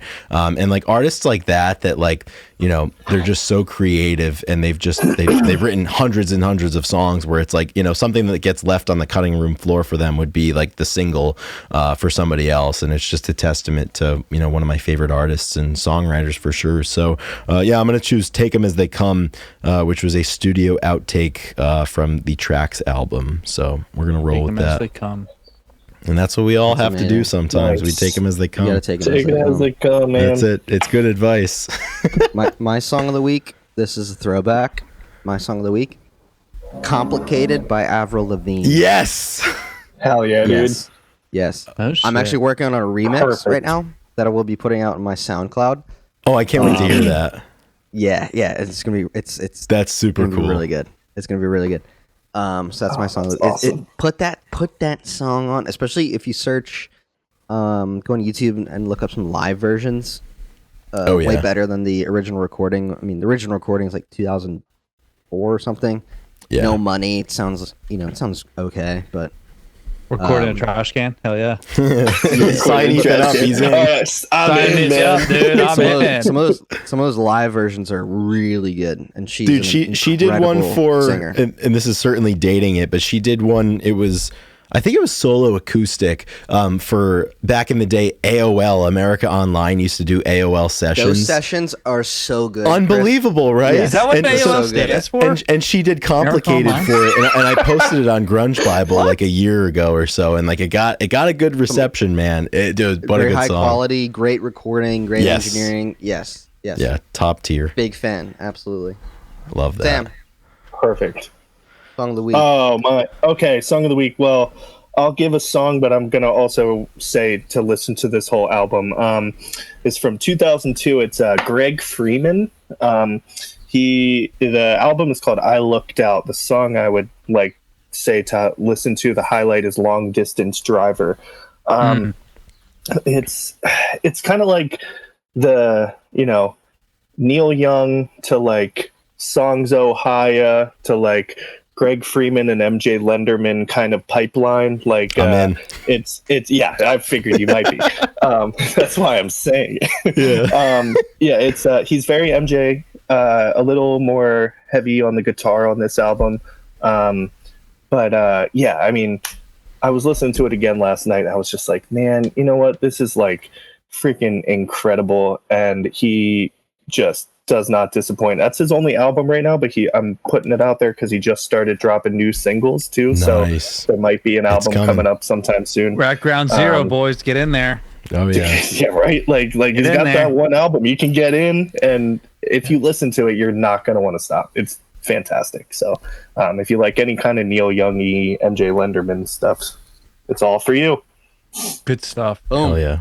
It's very important that you. I mean, for me, like as far as music discovery, and we didn't get necessarily too in depth on like what it is moving forward, but I really do like getting there at the beginning with bands. Like Goose is a jam band that I've been really into the last couple of years, and I felt like The Dead was such a burden. Not a burden. It's like a very an undertaking to be It to is. like to get into. Yeah. And like the Goose was so much easier because it's like, okay, they're doing it right now. I'm there, and it just feels like way more natural. So like when I get into bands, like knowing that they're going to be playing more, like I kind of get sad when I click on a band and I realize that they're like a little bit older, and I'm just like, dude, life happens. You don't know what they're going to do. They may be done or something.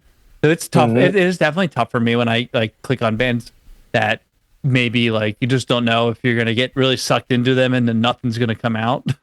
Yeah, or like you see one that has like 4 albums and you really like one, but their last album was 2006, and you're like, fuck, you know, I think that's too long. They're not coming back. You know? Like I don't know if we're gonna be able to get a reunion for this. Maybe we'll catch them at a festival, but I don't know. You know. Yeah.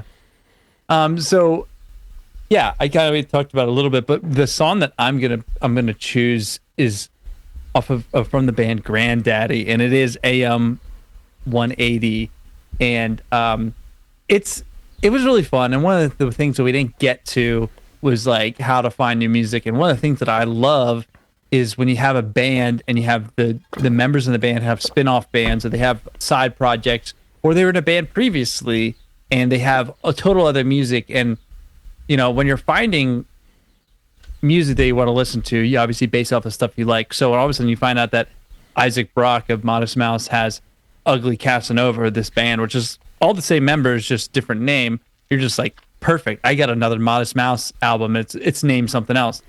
So when I was recently I was on Modest Mouse posted about Jim Fairchild, who was the guitarist in Modest Mouse for like 10 years, from like 02 to 15 or something, like 12 or 13 years. And I didn't know that he also played, well, I didn't know much about him, and they said that he played a ton with Granddaddy. He's been in a band with them since the 80s. And I was like, no way. And so I clicked on it, and then I was like, I didn't realize that he was in the band, or, you know, I recognized the AM 180, and I was like, hell yeah. I was like, this is so cool. Is so good, it's dude. So yeah, it's like, it's got so like good. It's got this like, I don't even know what the instrument is in the beginning. I mean, it's just like, and then like it comes in like heavy and like just kind of rock, like back, like the rock the way we grew up with, and it's really good. So yeah, I'm shouting it out. I'm shouting out Granddaddy, and that's a great band name. Great band name. Oh yeah, so good, really good. Hell yeah, boys. Chris, I thought for sure, Chris, you were going LCD Sound System. I know, dude. I was.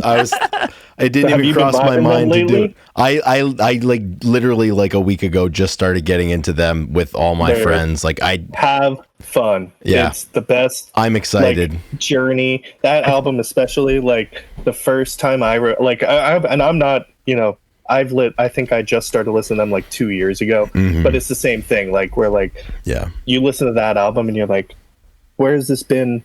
Yeah, my whole it's the first life. Band perfect and first song in a while that like I listened to for the first time with intent, and like immediately knew like this is going to be special. Yeah, I just heard like all my friends on a podcast or something. They even just said the name of the song and the name of the band, and I was like, all right, I'll check that out. And then immediately it was just like just from the beginning of the piano, I was like, oh, it properly wrecked me. Undeniable. Yeah, undeniable. Chris shot me over like 2 paragraphs with like lyrics and like, you know, the Spotify thing, and I was like, and I was away from my phone. I was like, oh man. I was like, my brother's going through it. I was He's like, on it again. This must be good. Oh, this must be really good. So good. 100%. And yeah, it is a great song, and like I think that it's appropriate that I want to make sure you talked about it, Chris, for a second, because that's what we're doing right here. All my friends, you know, if I could just be with all my friends, you know. Yeah, man. And that's what it comes down to. Dude, we'll have to do this again, because I was looking at the outline you guys sent me, and I think we hit a quarter of what we were supposed to talk about. So it always happens. I looked at the clock and I was like, there's a very good potential we're over 2 hours right now. 2 hours and 7 minutes, yeah. I was like, maybe we should just wrap it up. And we'll have to come back, because we had a whole turnstile thing we were going to talk about. Yeah. So let's do the Sam Kulp episode number 2. Next week. Yeah, dude. Whenever. Let me know. Let's do it. Let me know, man. Well, maybe see if people like Drew me McFadyen first, and then you pod. can Oh, they'll decide like if you want me it. back. How about that? Yeah, We don't care what they think. Nah. you're right. This is correct. All right, guys. Thank you so Oh, much for man. having us. All right, Sam, boys. oh my God, Dude, thank you so much for being on. I This love was you, buddy. a pure joy. Yeah, this was Pure awesome. joy. And guys, all I have to say is, go Birds. Oh, Go Birds. Chiefs. And the Phillies Go are finally winning 10-4. go Phils! so I'll give you that much. All right, you everybody. guys. Thank you so much. I love We'll you, be back. boys. Thank you, We'll be back fellas. next week, same time, same place. Love you, boys. Peace. Rock and roll. Peace. Peace.